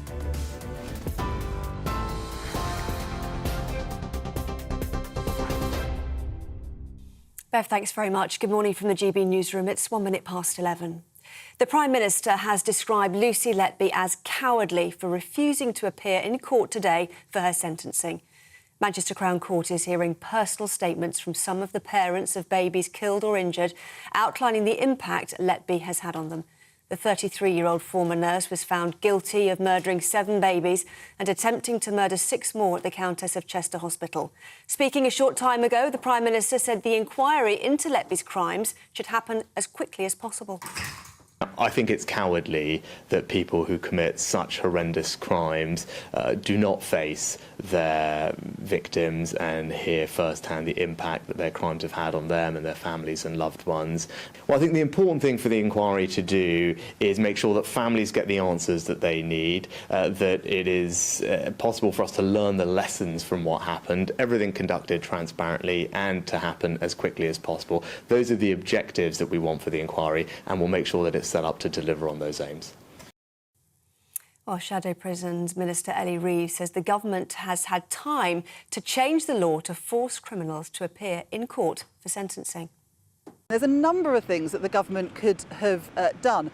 For example, giving the judge powers to increase sentencing where someone fails to turn up for the hearing. You could also look at things like prison privileges, for example. And there's also been this suggestion that where a defendant refuses to attend court, proceedings could be live streamed into their cells. The reality is that the government have had months and months to deal with this issue. They've failed to act, and that's going to result in cowardly Lucy Letby not attending court today. To other news now. A 50-year-old man will appear in court later following the major police data breach in Northern Ireland. He's been charged with possessing documents likely to be useful to terrorists. It's after the details of 10,000 officers and staff were published online by mistake. The leak contains a surname and initial of every employee, their rank, where they're based and the unit they work in. Police believe the information is now in the hands of dissident Republicans. The government is calling on housing associations, social landlords and developers to review tenancy contracts to help childminders work from home. Many living in rented accommodation are prevented from using their homes for business purposes. The Department for Education says too often prospective childminders are having the door slammed in their face. The government is also bringing in measures to encourage more people to care for school-aged children, including a £1,200 start-up grant. From today, Londoners are eligible for a cash grant of up to £2,000 for cars that don't comply with ULEZ policies. The Mayor of London's scrappage scheme will cost around £110 million. It begins today ahead of the expanded ultra-low emission zone, which will cover all London boroughs from the 29th of August. But the policy faces opposition in other parts of government, with the council leader in Hertfordshire refusing to erect signs warning drivers of the new low emission zone. Conservative London Assembly member Neil Garrett says Sadiq Khan's new ULEZ requirements are happening too quickly. He's really rushed this through. He only announced in November last year that he was going to do this. So people have had less than a year at a time of, real financial pressure, potentially to try to replace their car. And now we're seeing this evidence that the benefits that are touted for the ULEZ expansion are either very small or, there's question marks about the evidence behind them. I think the whole policy really needs a rethink. Is this the best way to clean up London's air? And have people been given enough time to get ready for it? I don't think they have. England captain Millie Bright says the team will definitely bounce back from their World Cup final loss to Spain. The skipper says she's proud of the girls and that it isn't the end of the journey. The Lionesses are now travelling back from Australia. Both Labour leader Sir Keir Starmer and Lib Dems Ed Davey have called them to be given honours. And today, Britain's oldest person gets a year older. Ethel May Caterham from Hampshire is celebrating her 114th birthday. The super centenarian was born in 1909. Very happy birthday to you, Ethel. Have a lovely day. This is GB News across the UK on TV, in your car, on digital radio and on your smart speaker by saying play GB News. Now it's back to Andrew and Bev.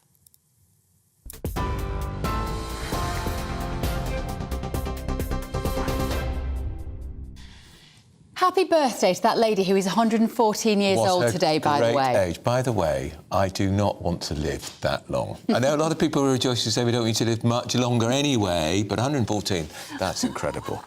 I would happily live to 114. Do you know they might have to start introducing... As long as I can still see, hear, talk, hug my kids. You get a telegram from the King at 100. Maybe if you get 110, you should get another one.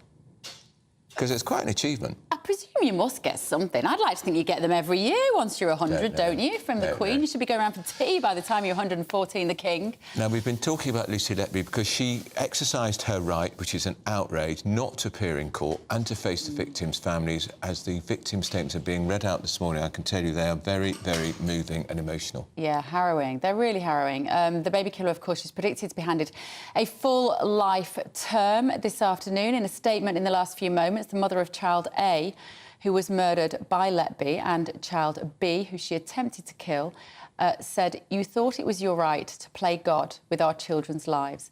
Little did we know you were waiting for us to leave so you could attack the one thing that gave us a reason to carry on in life. Maybe you thought that by doing this you would be remembered forever, but I want you to know that my family will never think of you again. From this day, you are nothing." That was twins, actually, Child A and B. That's right. Twins. And this is why that woman should be in court to hear this. Now, more strong stuff here. The mother of child D, because all the children have anonymity, has also spoken to the court in just the last couple of minutes and said, "Lucy Letby had a chance to say something to us all, parents of the victims.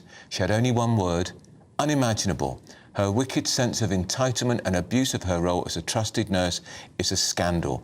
Lucy Letby, you failed God and the plans he had. You even called it fate. You were clearly disconnected with God." Must be incredibly difficult atmosphere in there today. We've got Sophie Reaper in Manchester and we'll be talking... and there's going to be a lot more witness statements. And, of course, Letby is skulking in the cells below, refusing to be either there for the witness statements or the sentence by the judge. And we hope the judge gives her a full life sentence, and I hope her life is miserable. Well, our political editor, Christopher Hope, is in Westminster for us now. Good morning, Chris. Good to see you. Of course, Rishi Sunak has been talking this morning, and he said that she is a coward for not being there, that they are looking at changing the law, that he needs an inquiry into what happened. But it feels very much like Rishi Sunak just sitting on the fence again with these issues that the public feel really strongly about. Yeah.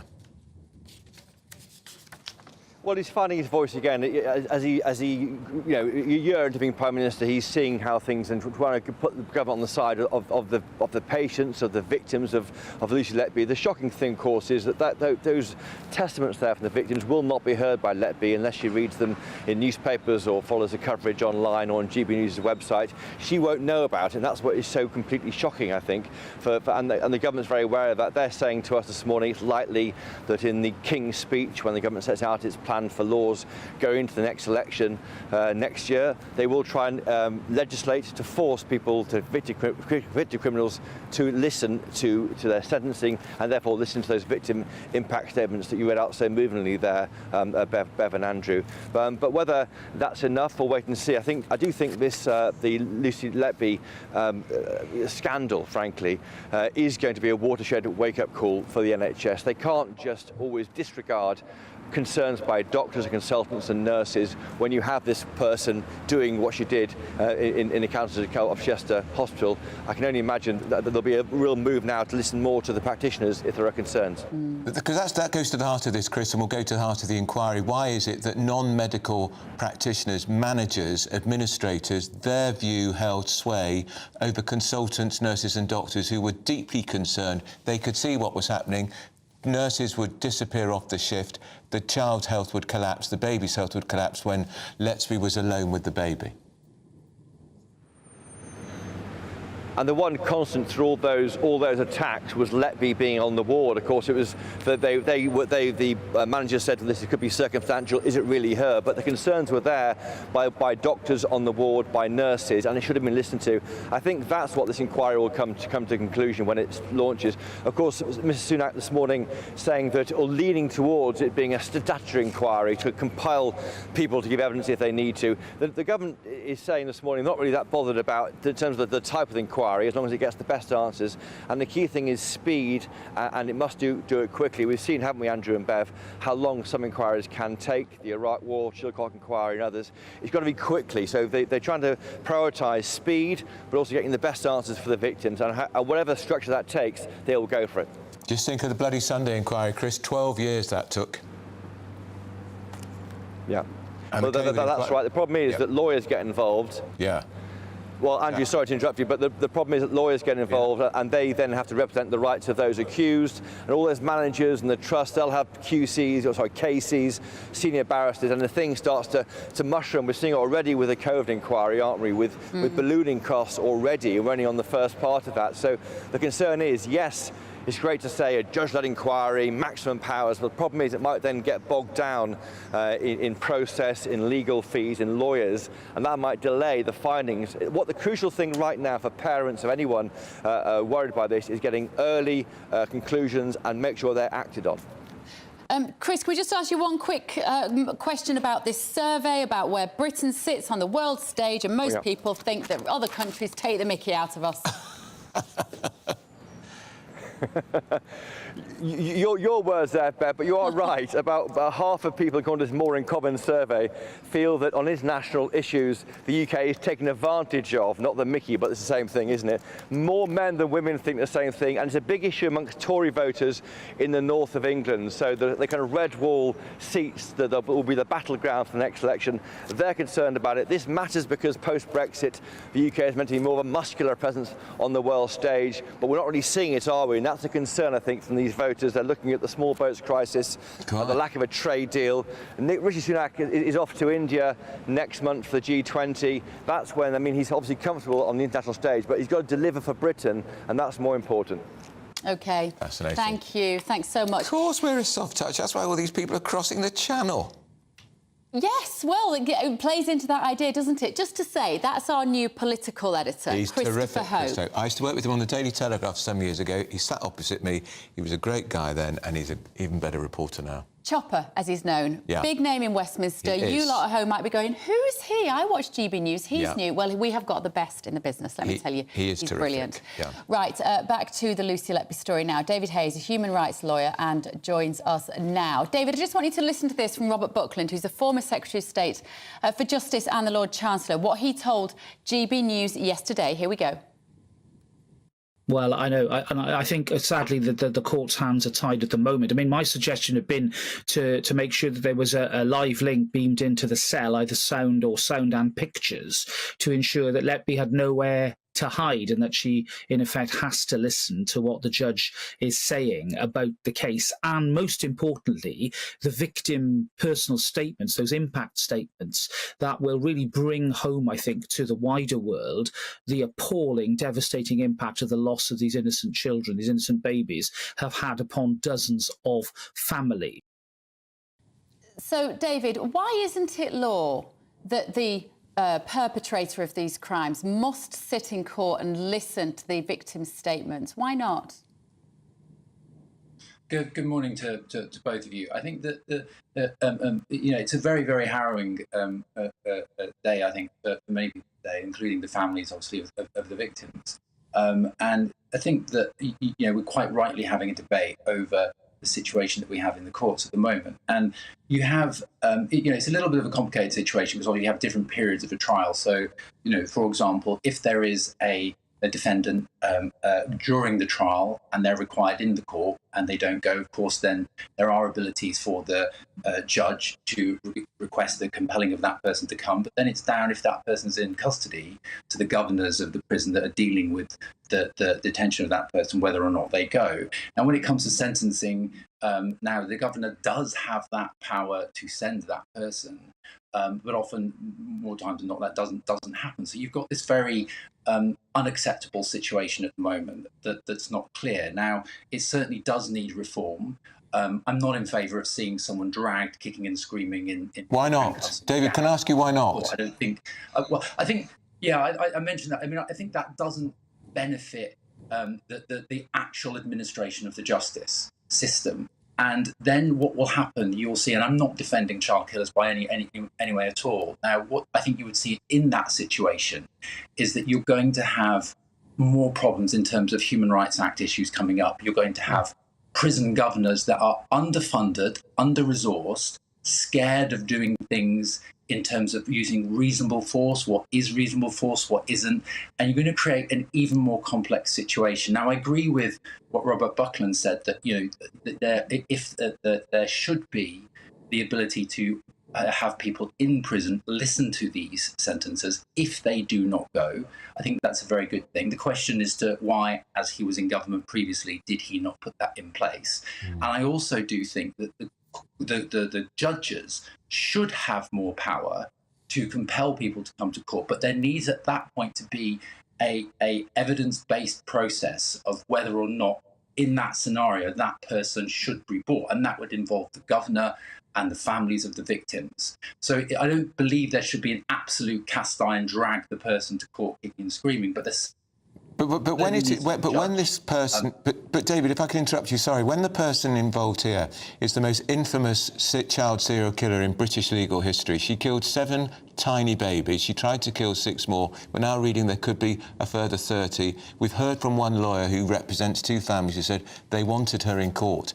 Their view should prevail, not hers. What right has she got over anything? She's forsaken all her rights, in my view.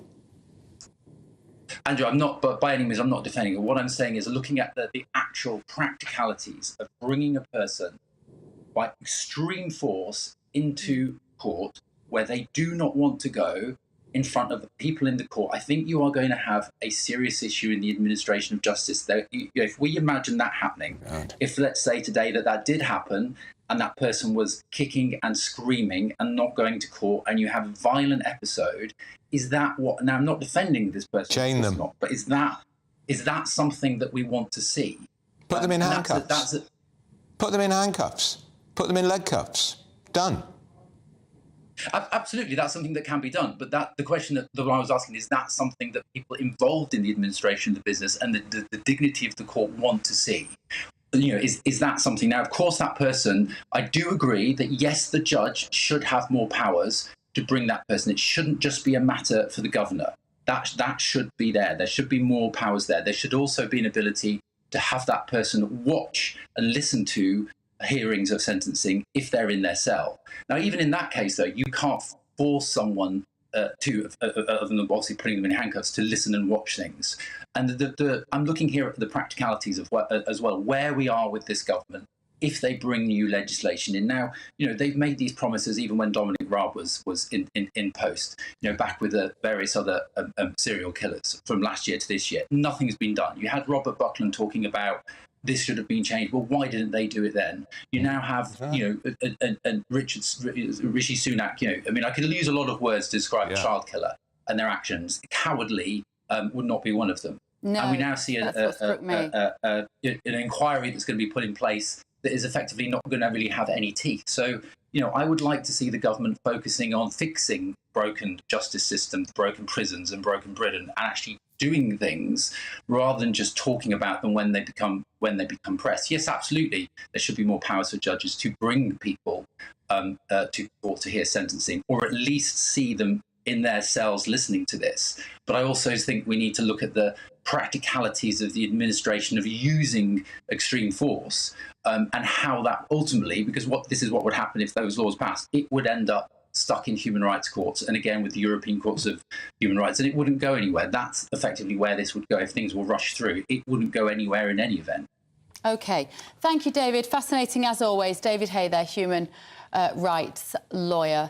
I guess it's that period in a court case when the sentence is being dished out. That's what I kind of want to understand a little bit more about, how the tone changes in a court case. He was talking about the dignity of the court. I'm thinking about I know what you're going to say, the dignity of the victims. I know. That's exactly what I'm thinking. What they're entitled to have here, and they're entitled to look that woman in the eye while they read out their witness statement. Let her avert her eyes to the ground if she insists. Alan says we can't treat convicted persons differently or propose solitary confinement with no visits, whilst other vile convicted killers are having a good life confined at HMP. And Anthony said the law also needs to be changed so the NHS officials who ignored the consultants can be charged with a criminal offence. And Sally says, why on earth are we so soft in this country? Good question, Sally. Why are we? Criminals have no fear now, treated like delicate little creatures by all authority. If they can bring Letby from jail to court, they can convey her to court to face the families who are brave. The victim statements must be heard by the criminal face to face. And I think Robert Buckland's idea is quite good, Bev, really transmitting the sentence into the... But as somebody else said, well, she just puts her hands over her ears. Yeah. Yes, I'm sure she would. I guess it's about moving on at that point. You've been found guilty. Justice has been served. Her sentence is the punishment. So having her in court is about... I can understand the logic because it's about then giving something back to the victims' families. It's about their moment then to have their say. But I thought that statement from the parents of babies A and B was very powerful about we will not think about you anymore. Maybe that's more powerful. You are now not relevant to us. You do not get the infamy that you request, and we will not think about you. And maybe that's why she shouldn't have to be forced to bear. Let's hope they do get that peace, because how do they get peace out of this? Particularly now we hear 30 more cases are going to be looked at by the police.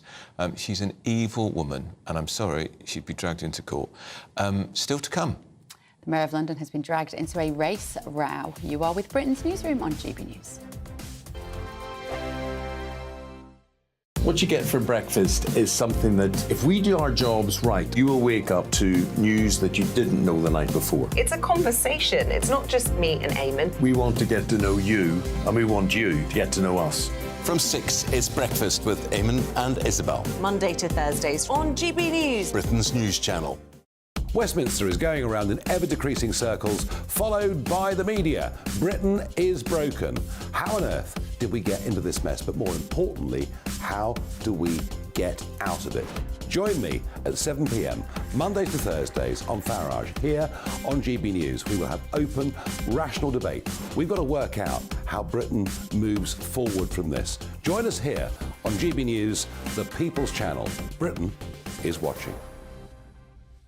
When the news happens, it happens here. And really important breaking news. Breaking news this morning. On TV, radio and online, the news starts here on Britain's Newsroom. All the biggest stories and the answers that you need from across the UK and beyond. Join Britain's Newsroom from 9:30 on GB News. The People's Channel, Britain's news channel.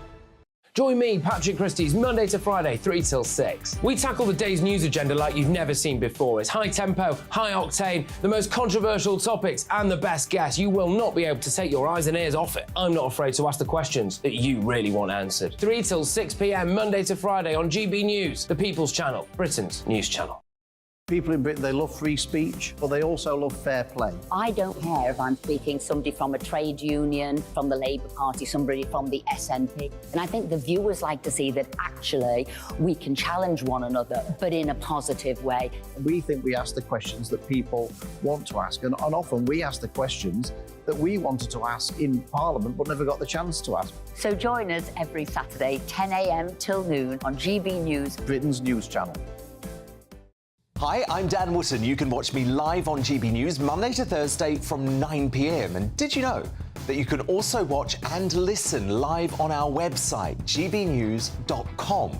You'll always be up to date on the latest breaking news, as well as enjoying the best stories, opinions and shows. You can even join the debate under our live player as you're watching. So head straight to gbnews.com on TV, radio and online. GB News, Britain's news channel.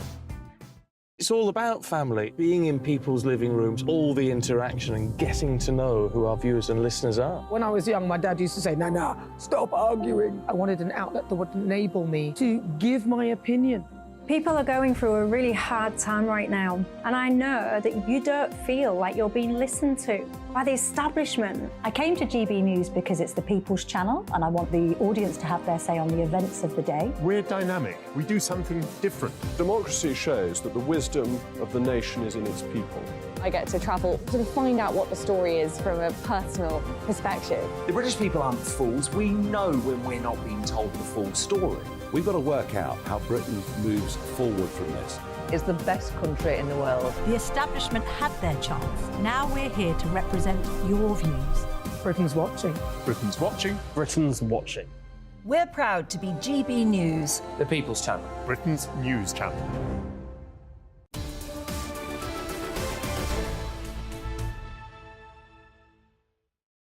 It's 11:25. You're with Britain's News. Now on TV News with Andrew Pearce and Bev Turner. Now, the Mayor of London has been dragged into a race row after his official website posted a photo of a white family with the line that it doesn't represent real Londoners. The image shows two parents with their two children walking along the River Thames. How nice an image is that? Lovely. But not good enough for our London Labour Mayor. That's right. So in response, the Mayor's spokesperson said the photo caption was added by a staff member in error and doesn't reflect the view of the Mayor or the Greater London Authority. I'm not so sure. The document has now been removed from the Greater London Authority website and is being reviewed to ensure, quotes, the guidance and language is appropriate. So let's speak to the co-founder of Conservatives Against Racism and GB News presenter, Albie Amakona. Hi, Albie, good to see you. What do you make of this? How do you think this has happened? Is it just some youngster in the office who's going through their environmental, social governance requirements of how they represent the images on the website, and they've just put some notes on there which have made it into the public? Maybe it's just an innocent mistake. No, Bev, I think you're being far too generous. This is clearly not an innocent mistake. And if the Mayor of London himself is blaming this on a spokesperson or a junior marketing officer that works for him, he's the one that decides who he employs. And he seems to be surrounding himself with people who are bought into this idea of race and racism, which comes from America, which is all inspired by critical race theory, and apparently all white people are racist. And it couldn't possibly be the case that a white family represents Londoners in what is still a majority white city. We saw in the 2021 census that despite London being one of the most diverse places in the country and in the world, it is still 54% white. So I would say that family of four represents Londoners. Do you suspect, as I do, that actually whoever the underling is who's been shouted and screamed at for making this so-called mistake was merely reflecting the view, as probably often expressed privately, of the Mayor of London? I think he was not just expressing the view of the Mayor of London, but expressing a wider view, which is quite prominent on the left wing of British politics. This way of thinking that identity is the most important thing. It's the way a person looks, who a person loves, what colour their skin is, which is the most important, and not the content of their character, which is, of course, a famous quote from Martin Luther King. We really need to move away from this way of thinking.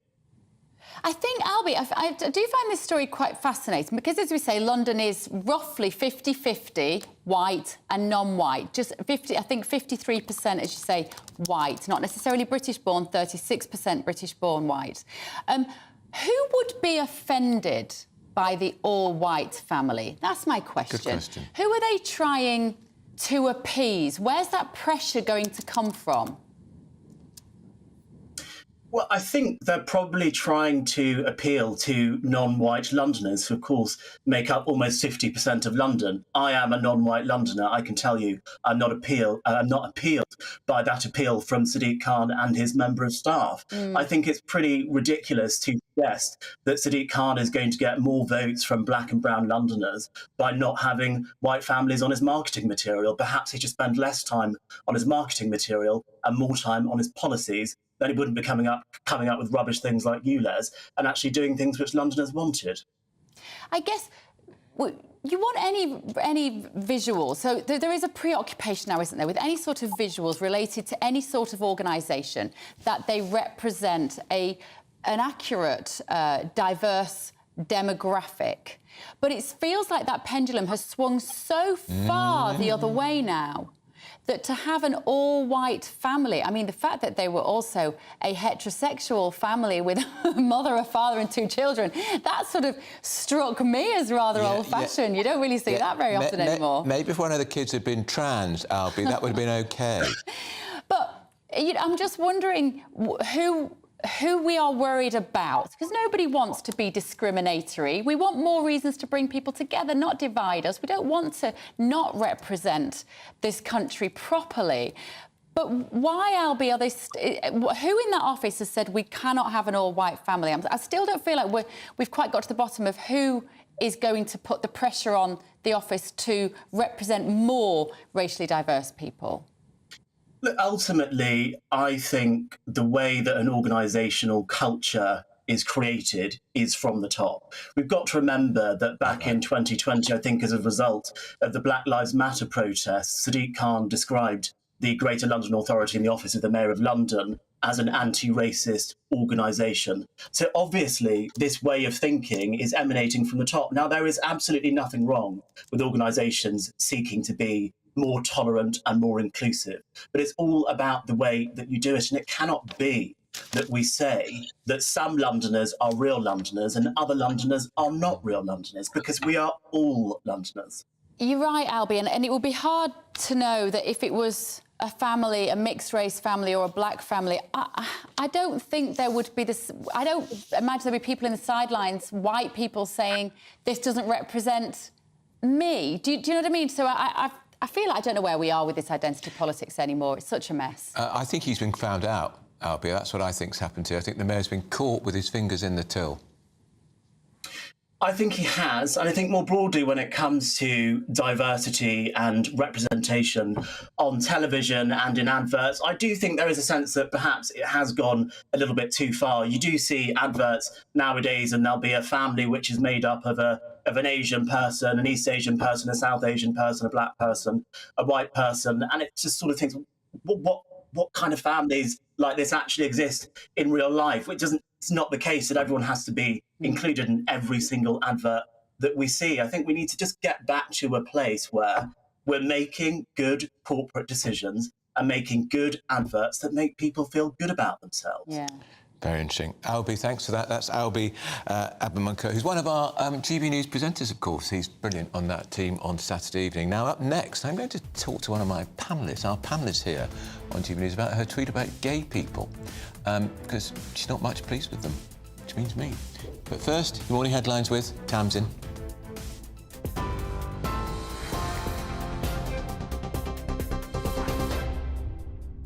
Andrew, thank you. Here are the headlines at 11:33.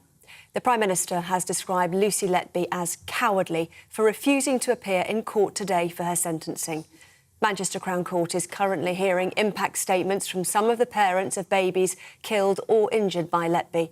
The 33-year-old former nurse was found guilty of murdering 7 babies and attempting to murder 6 more at the Countess of Chester Hospital. The Prime Minister has this morning said the inquiry into Letby's crimes should happen as quickly as possible. I think it's cowardly that people who commit such horrendous crimes do not face their victims and hear firsthand the impact that their crimes have had on them and their families and loved ones.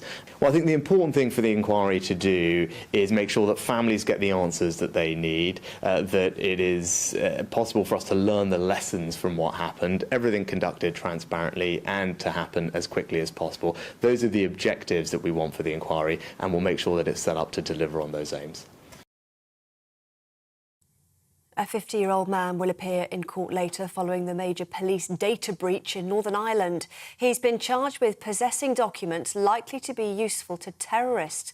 It's after the details of 10,000 officers and staff were published online by mistake. Police believe the information is now in the hands of dissident Republicans. England captain Millie Bright says the team will bounce back from their World Cup final loss to Spain. The skipper says she's proud of the girls and that it isn't the end of the journey. Both Labour leader Sir Keir Starmer and Lib Dems Ed Davey have called for them to be given honours. Well, you can get more on all of those stories by visiting our website, gbnews.com. Now, though, back to Andrew and Bev.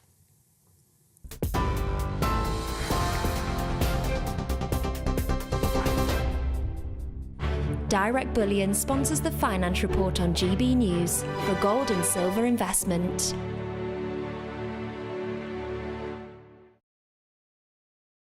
Well, here's a quick snapshot of today's markets. The pound will buy you $1.2745 and €1.1689 euros. The price of gold is £1,482 and 32 pence per ounce. And the FTSE 100's at 7,312 points. Direct Bullion sponsors the Finance Report on GB News for physical investment. And up next, we're going to challenge one of our panellists, Bushra Sheikh, about her tweet about gay and homosexuality last week, which caused quite a few feathers to be ruffled. Not mine, not yet. That warm feeling inside. From Boxed Boilers, proud sponsors of weather on GB News. Alex Deakin here with your latest weather update from the Met Office for GB News. Pretty warm and sunny across much of the south today. The breeze picking up further north where there is a bit more cloud. We've got some wet weather across northwest Scotland from this area of low pressure and this weather front. But high pressure dominating across the south. It'll add a bit of mist and fog first thing, and still a fair bit of cloud around in some areas, but generally turning sunny now across the Midlands, eastern and southern England. A few scattered showers over central and southern Scotland, but more persistent rain as the winds pick up across the Highlands and the Western Isles of Scotland. Temperatures here in the high teens, but head further south, we're getting into the 20s, mid-20s across the southeast, 26, possibly even 27 Celsius. A few more showers this evening, perhaps parts of Wales and then northeast England could see a few, and the rain will push in across Scotland and Northern Ireland overnight, tending to ease off as it does so, but nevertheless a fairly damp and blustery night here. Across the south it stays dry, and everywhere pretty warm nights, temperatures holding up 15 or even 16 degrees Celsius in some urban areas.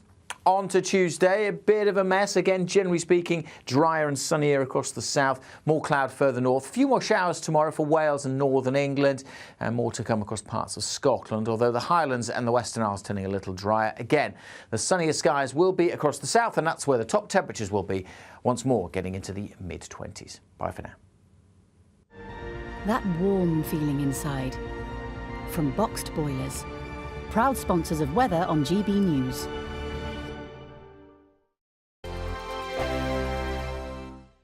The Live Desk with me, Mark Longhurst. And me, Pip Thompson.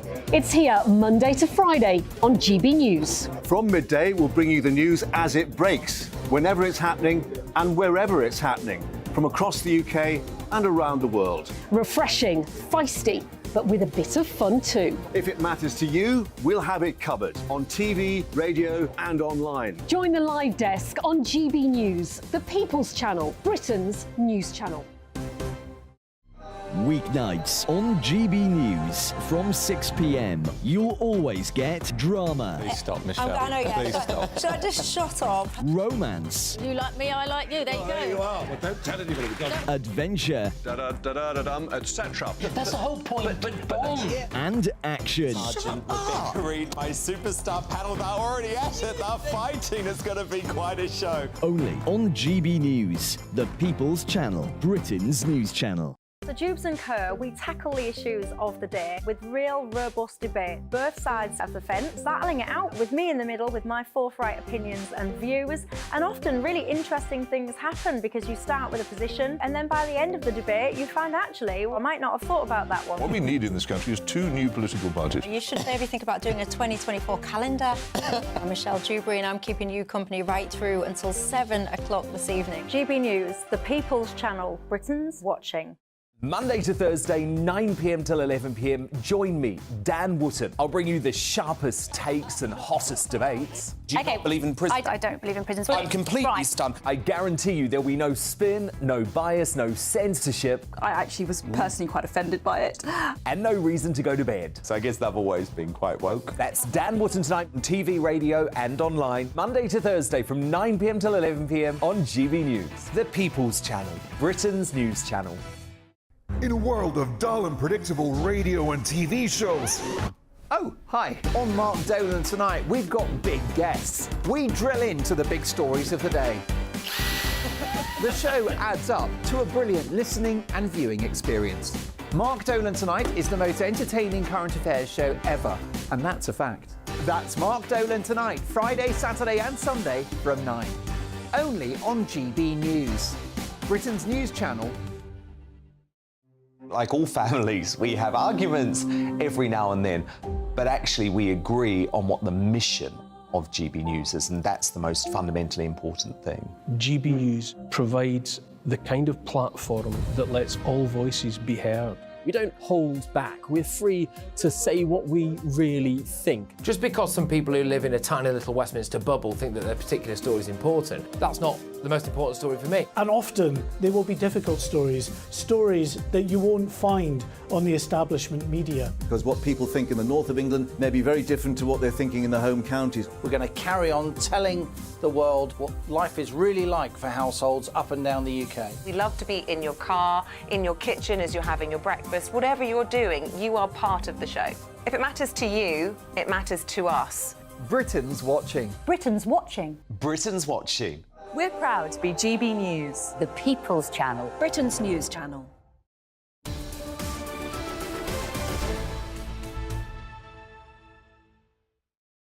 It's 11:41 with Britain's Newsroom on GB News with Andrew Pearce and Bev Turner.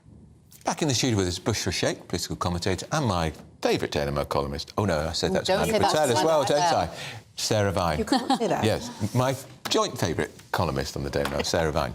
My favourite columnist called Sarah. Yes, and we're talking about coffee becoming the nation's favourite drink. Yeah, so when I can't believe that coffee's become the nation's It's the end of the world. Come on, let's admit it. It's the end of the world. We're a tea-drinking country. We are. Well, I start with tea and then move to coffee, and every morning our lovely Chloe or one of our sound producers will come in and say, what would you like? Andrew, you always have tea. Always. I like to start the day with tea and then I move on to coffee. Bushra, this is an Americanism, is it? This is our Americanisation of our culture. I am a coffee addict. So I am team coffee. I'm any coffee. It has to be a good coffee over tea Strong? any day. Strong coffee. I'll even have a macchiato. I'll have little coffee shots. I've just become a coffee. And when do you have your first one in the day? It just depends. As soon as I wake up, Andrew, I'm in that kitchen and I'm having a coffee. It's the first thing I think about. What about you, Sarah? Well, this is a story in the Times, I should point out, saying that the Coffee Manufacturers Association claim that coffee has overtaken tea as the national drink of the English. I think that's it. So that's a partial survey. Statistically, I think they're probably right. So the idea is that Britain is no longer a nation of tea drinkers. Now, I'm a tea drinker. I have a cup of tea first thing in the morning. Yeah. Although my daughter is a coffee drinker and is so bad that she has to have a coffee machine in her bedroom next to her bed. Like, do you remember, did you ever have a teas made? made. Yeah. So I have a teas made. Do you? Yeah. I still They're have great. a teas made. I love those. Goblin teas made. When John Major was on Desert Island as Prime Minister, the nation roared when he said, "Oh, my favourite item, Norman, I've got a teas made by the whole country." Well, this is hilarious. my parents always had a goblin. It's a goblin is the brand, a goblin teas made, and my father told me that there was a goblin that lived in the machine that made the tea, and that was why it was called goblin. And for years, I mean, till I was about 25, I believe this. Yeah, that's very funny. But yeah, the tea. I have a tea. I mean, I drink a lot of tea. I probably drink about a cup of tea an hour, I'd say, throughout the course of the day. I sort of tail off towards the evening. I started weaving in decaffeinated tea into my day because I drink too much tea. No, I drink girly grey. My tea's made, Sarah, when it starts in the morning and that's a lovely noise. The noise, and you make your tea, and I sit in bed and I drink my tea, and literally my day is downhill. But also, can I just say that coffee... It's the best moment of my day. Tea doesn't give you bad breath. Coffee breath in the morning on the tube, it's just horrendous. All these people have had coffees and then haven't cleaned their teeth. I can still smell my science teacher, Mr. Phillips' coffee breath. It's more like a homely culture. It's like being at home, having a cup of tea and a biscuit. Coffee is more of a social culture. Yeah. It's going out there. It's the kind of Italian feel where you go to the cafes. It's very sociable. You meet your friends for coffee. But also, can I just say, as someone who grew up in Italy, the British drink coffee wrong. Yeah. So you're absolutely not supposed to have a cappuccino after 11 o'clock in the morning. That is the rule. Okay, if you break it in Italy, they will laugh at you and offer you should have it early in the morning. The cappuccino stops at 11 o'clock. Right. A.m. It's a morning drink. It's a milky morning drink to get you up. After that, it's espressos. Yeah. Right, OK. Now, let's be homely. Bushra, you've caused a stir on social media. Can you just enlighten us with exactly what you've said about what you object to most of all about homosexuality? Well, it was actually, it became a discussion because I had a few people telling me that as a parent I wasn't allowed to teach my children about homosexuality or the LGBT community and what that looked like, because that conversation hasn't ever happened. So this was like a... So it's coming up on screen now. If you're listening, Bushra, just read out a couple of things what you've said. So it was about I'm Muslim, and in Islam we believe that homosexuality is a sin because they don't believe that it's natural and that it was man and woman, Adam and Eve, and we're there to procreate. And as parents, and that being our values and our foundations, those are the things that we're not going to be teaching our children at school. So, you know, these are like important discussions, but it wasn't about ostracising a community because, like, Islam is also a very peaceful... Haven't you described it as unnatural?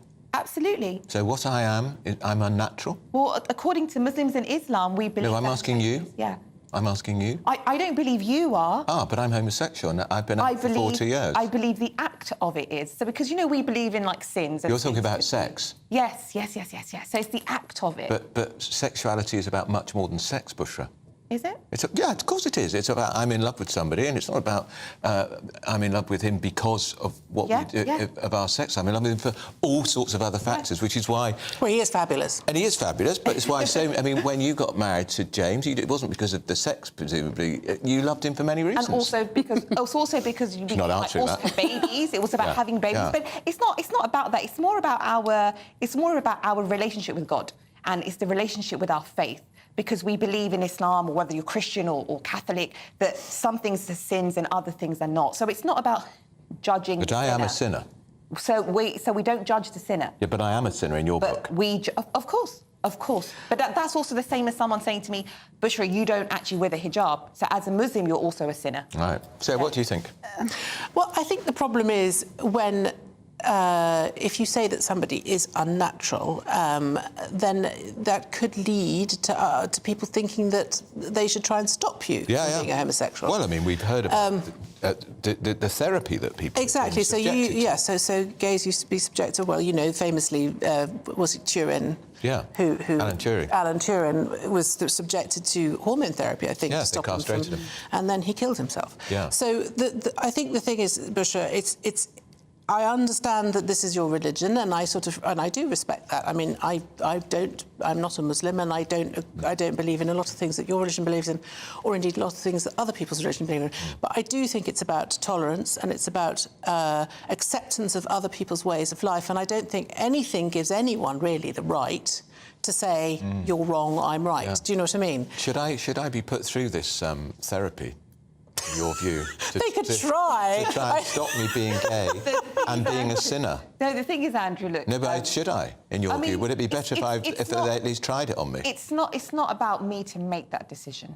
You see, But it's about what's in your heart? What's in your heart? No, I believe that somebody who's choosing a way of life, that's up to them to decide what that looks like. So if it was one of your children who came home and said, I'm gay, Mum, what would you say to Oh, that's really complicated because it's a big discussion because obviously we have it within our community as well, and lots of scholars are starting to talk about it and saying how to deal with that. Firstly, look, at the end of the day, when it comes to my children, if they were to come and say that to me, I have to sit down and talk to them about it and really go into it and understand where that's coming from. But will you try to persuade them that they're not? It's not about persuading them that they're not. As long as my child understands that in Islam there are right things and wrong things for us, and those things have consequences with God, then you... What consequence then, if your child says, I hear that, Mum, but I'm sticking with it, what consequence does she or he have with God in your faith? What happens? So are they burnt in the hell? Is it hell? No. Because the thing is, God doesn't punish the act of it. So there are lots of Muslims that, let's say, even perhaps have thought about homosexuality, but because their religion or they want to please God, then they end up saying, OK, let me see how I can deal with that. So a life of celibacy? Potentially, yes. I mean, there's lots of accounts and lots of stories about that's so sad. Yeah, for some it is. For some it is. But ultimately, whatever the sin looks like, whether it's for Muslims, whether it's being gay, or whether it's going there and being incredibly cruel to your wife and not being a good husband to her, whatever that is, you will be accountable independently with God. So would you dread the idea one of your children was gay? I don't think I would dread the idea. I think I would be upset because as a Muslim mother, I feel like I would have let them down. Sarah, that's the truth. What about you? You've got 2 kids. The thing is, what I don't really understand about this position is that if you believe in God and you believe that God is omnipotent, which is, I assume, the belief, then why would he or she, or whatever God is, create homosexuality if it was wrong? Is it not just the case that human beings decide that homosexuality is wrong because that suits their purposes? Yeah. I mean, a lot of the rules around religion tend to be born out of expediency. You must get married and not have lots of affairs because it's easier if society is stable in that way. It's easier if parents stay together, blah blah blah. So I just think if there is a God, whatever he or she puts on this earth is obviously part of the plan. So therefore you are part of the plan, you are in all your magnificent. And we were all made in God's image, according to... What, sorry? We were all made in God's image. Well, exactly. But also think of it like this. If you think that stealing from somebody is a sin or stealing from somebody is wrong, it means not stealing from them is right. So by default, when you have something wrong, you have something right. So whether you're whether you're a Muslim or a Christian or Catholic, we've got this is a sin and this isn't a sin. This is wrong and this is right. And that's where... Really, that's where the premise comes from. It's what those beliefs, those values are. I'm just sitting here with my heart breaking for all those Muslim men and women who might be gay and have to live a totally oppressed life, not being themselves. The worst thing you can be in life is not to be true to who you are and yourself and your values and who you love. And it's not just about sex; it's about who you love. And also, I think homosexuality is not a choice for most people. It certainly isn't. I mean, I'm not homosexual, but it's like being a heterosexual for me is not a choice. It's just what I am. I couldn't change it. If you said to me, "You've got to be gay, Sarah," I wouldn't really do it because it's not my thing. Look at the men who were jailed because of their sexuality. They didn't choose to be gay and get jailed for their sexuality. And living through the terrible AIDS plague of the 1980s, who would have? It was a terrible time for me as a young man, beaten up, attacked, spat at. Nobody would choose that lifestyle. No, and you know what? Nobody has the right, Andrew. Nobody has the right to exude violence or create fear for anybody of any group. That's not fair. No one should be treated in such a manner because humanity comes before everything else. Should we talk about someone who has aced humanity? 114 what years a star old she today. 114. Ethel May. Isn't that amazing? Amazing. 114. Have we got a picture of her? Would you like to live to be that old, Sarah? Look, if that's what being 114 looks like, I'm good with that. Yeah, she looks pretty damn good, doesn't she? And she's speaking and she can hear. I mean, I think I'd like the most important thing is your health and your ability to function and be well. And if you can do that at 114, do you think great. she deserves a telegram every year from 110 from the King? Yes, of course. Very least. Absolutely. These are the people that we should go and talk to and ask them what their secrets are. Yeah. Because to get to 140 And also, tell us some of the great She probably stories. smokes 25 woodbines an hour or something. 'Cause Yeah, they always do good these on people, her. don't they? Yeah, and a glass of sherry. A glass of sherry. It'll probably be something like that. A McDonald's. But then I guess one of the other questions, Bev, you were asking is, would you want to live that long? I'm not sure I would. Yeah, definitely. I would. I would. definitely. As long as I had most of my family. Yeah, exactly. As long as you can hear and see. As long as I can do everything that I need to do, I'd love to live that long. It'd be great. Yeah, as long as I can still enjoy a glass of wine and see my family. But did you just think how many people she must have lost by this age? But also, She must have lost so I many also friends wonder and what she family. makes of this mad world where we spend so much time going on about trans issues and all that sort of thing. She must think, what are they doing to this world? When was she born? Do the maths. I got 114. 1920... So that's 1930. No. I think we've all just failed Rishi Sunak's maths test. Yeah, we have, haven't we?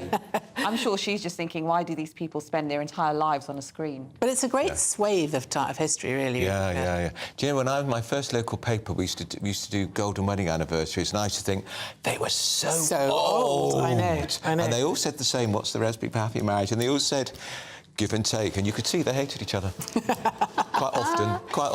Right, that's it for Britain's Newsroom today. Sarah and Bushra, thank you so Always much. good to Up see you next, both. It's a live desk with Mark Longhurst and Pip Thompson. Pip's here to tell us what's coming up on today's show. Pip, what are you dealing with?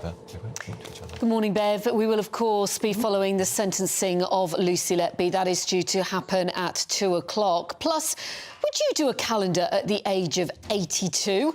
Cliff Richard has. We'll tell you more about that over the next 3 hours. Now, the weather. The temperature's rising.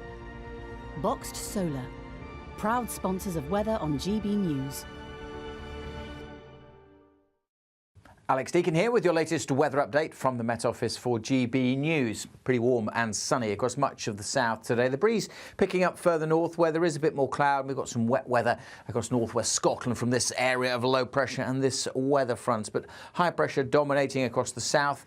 It'll add a bit of mist and fog first thing, and still a fair bit of cloud around in some areas, but generally turning sunny now across the Midlands, eastern and southern England. A few scattered showers over central and southern Scotland, but more persistent rain as the winds pick up across the Highlands and the Western Isles of Scotland. Temperatures here in the high teens, but head further south, we're getting into the 20s, mid-20s across the southeast, 26, possibly even 27 Celsius. A few more showers this evening, perhaps parts of Wales and then northeast England could see a few, and the rain will push in across Scotland and Northern Ireland overnight, tending to ease off as it does so, but nevertheless a fairly damp and blustery night here. Across the south it stays dry, and everywhere pretty warm nights, temperatures holding up 15 or even 16 degrees Celsius in some urban areas. On to Tuesday, a bit of a mess. Again, generally speaking, drier and sunnier across the south, more cloud further north. A few more showers tomorrow for Wales and northern England, and more to come across parts of Scotland, although the Highlands and the Western Isles turning a little drier. Again, the sunnier skies will be across the south, and that's where the top temperatures will be, once more getting into the mid-20s. Bye for now. What you get for breakfast is something that, if we do our jobs right, you will wake up to news that you didn't know the night before. It's a conversation. It's not just me and Eamon. We want to get to know you, and we want you to get to know us. From 6 is Breakfast with Eamon and Isabel. Monday to Thursdays on GB News. Britain's news channel. Westminster is going around in ever-decreasing circles, followed by the media. Britain is broken. How on earth did we get into this mess? But more importantly, how do we get out of it? Join me at 7 p.m, Monday to Thursdays on Farage, here on GB News.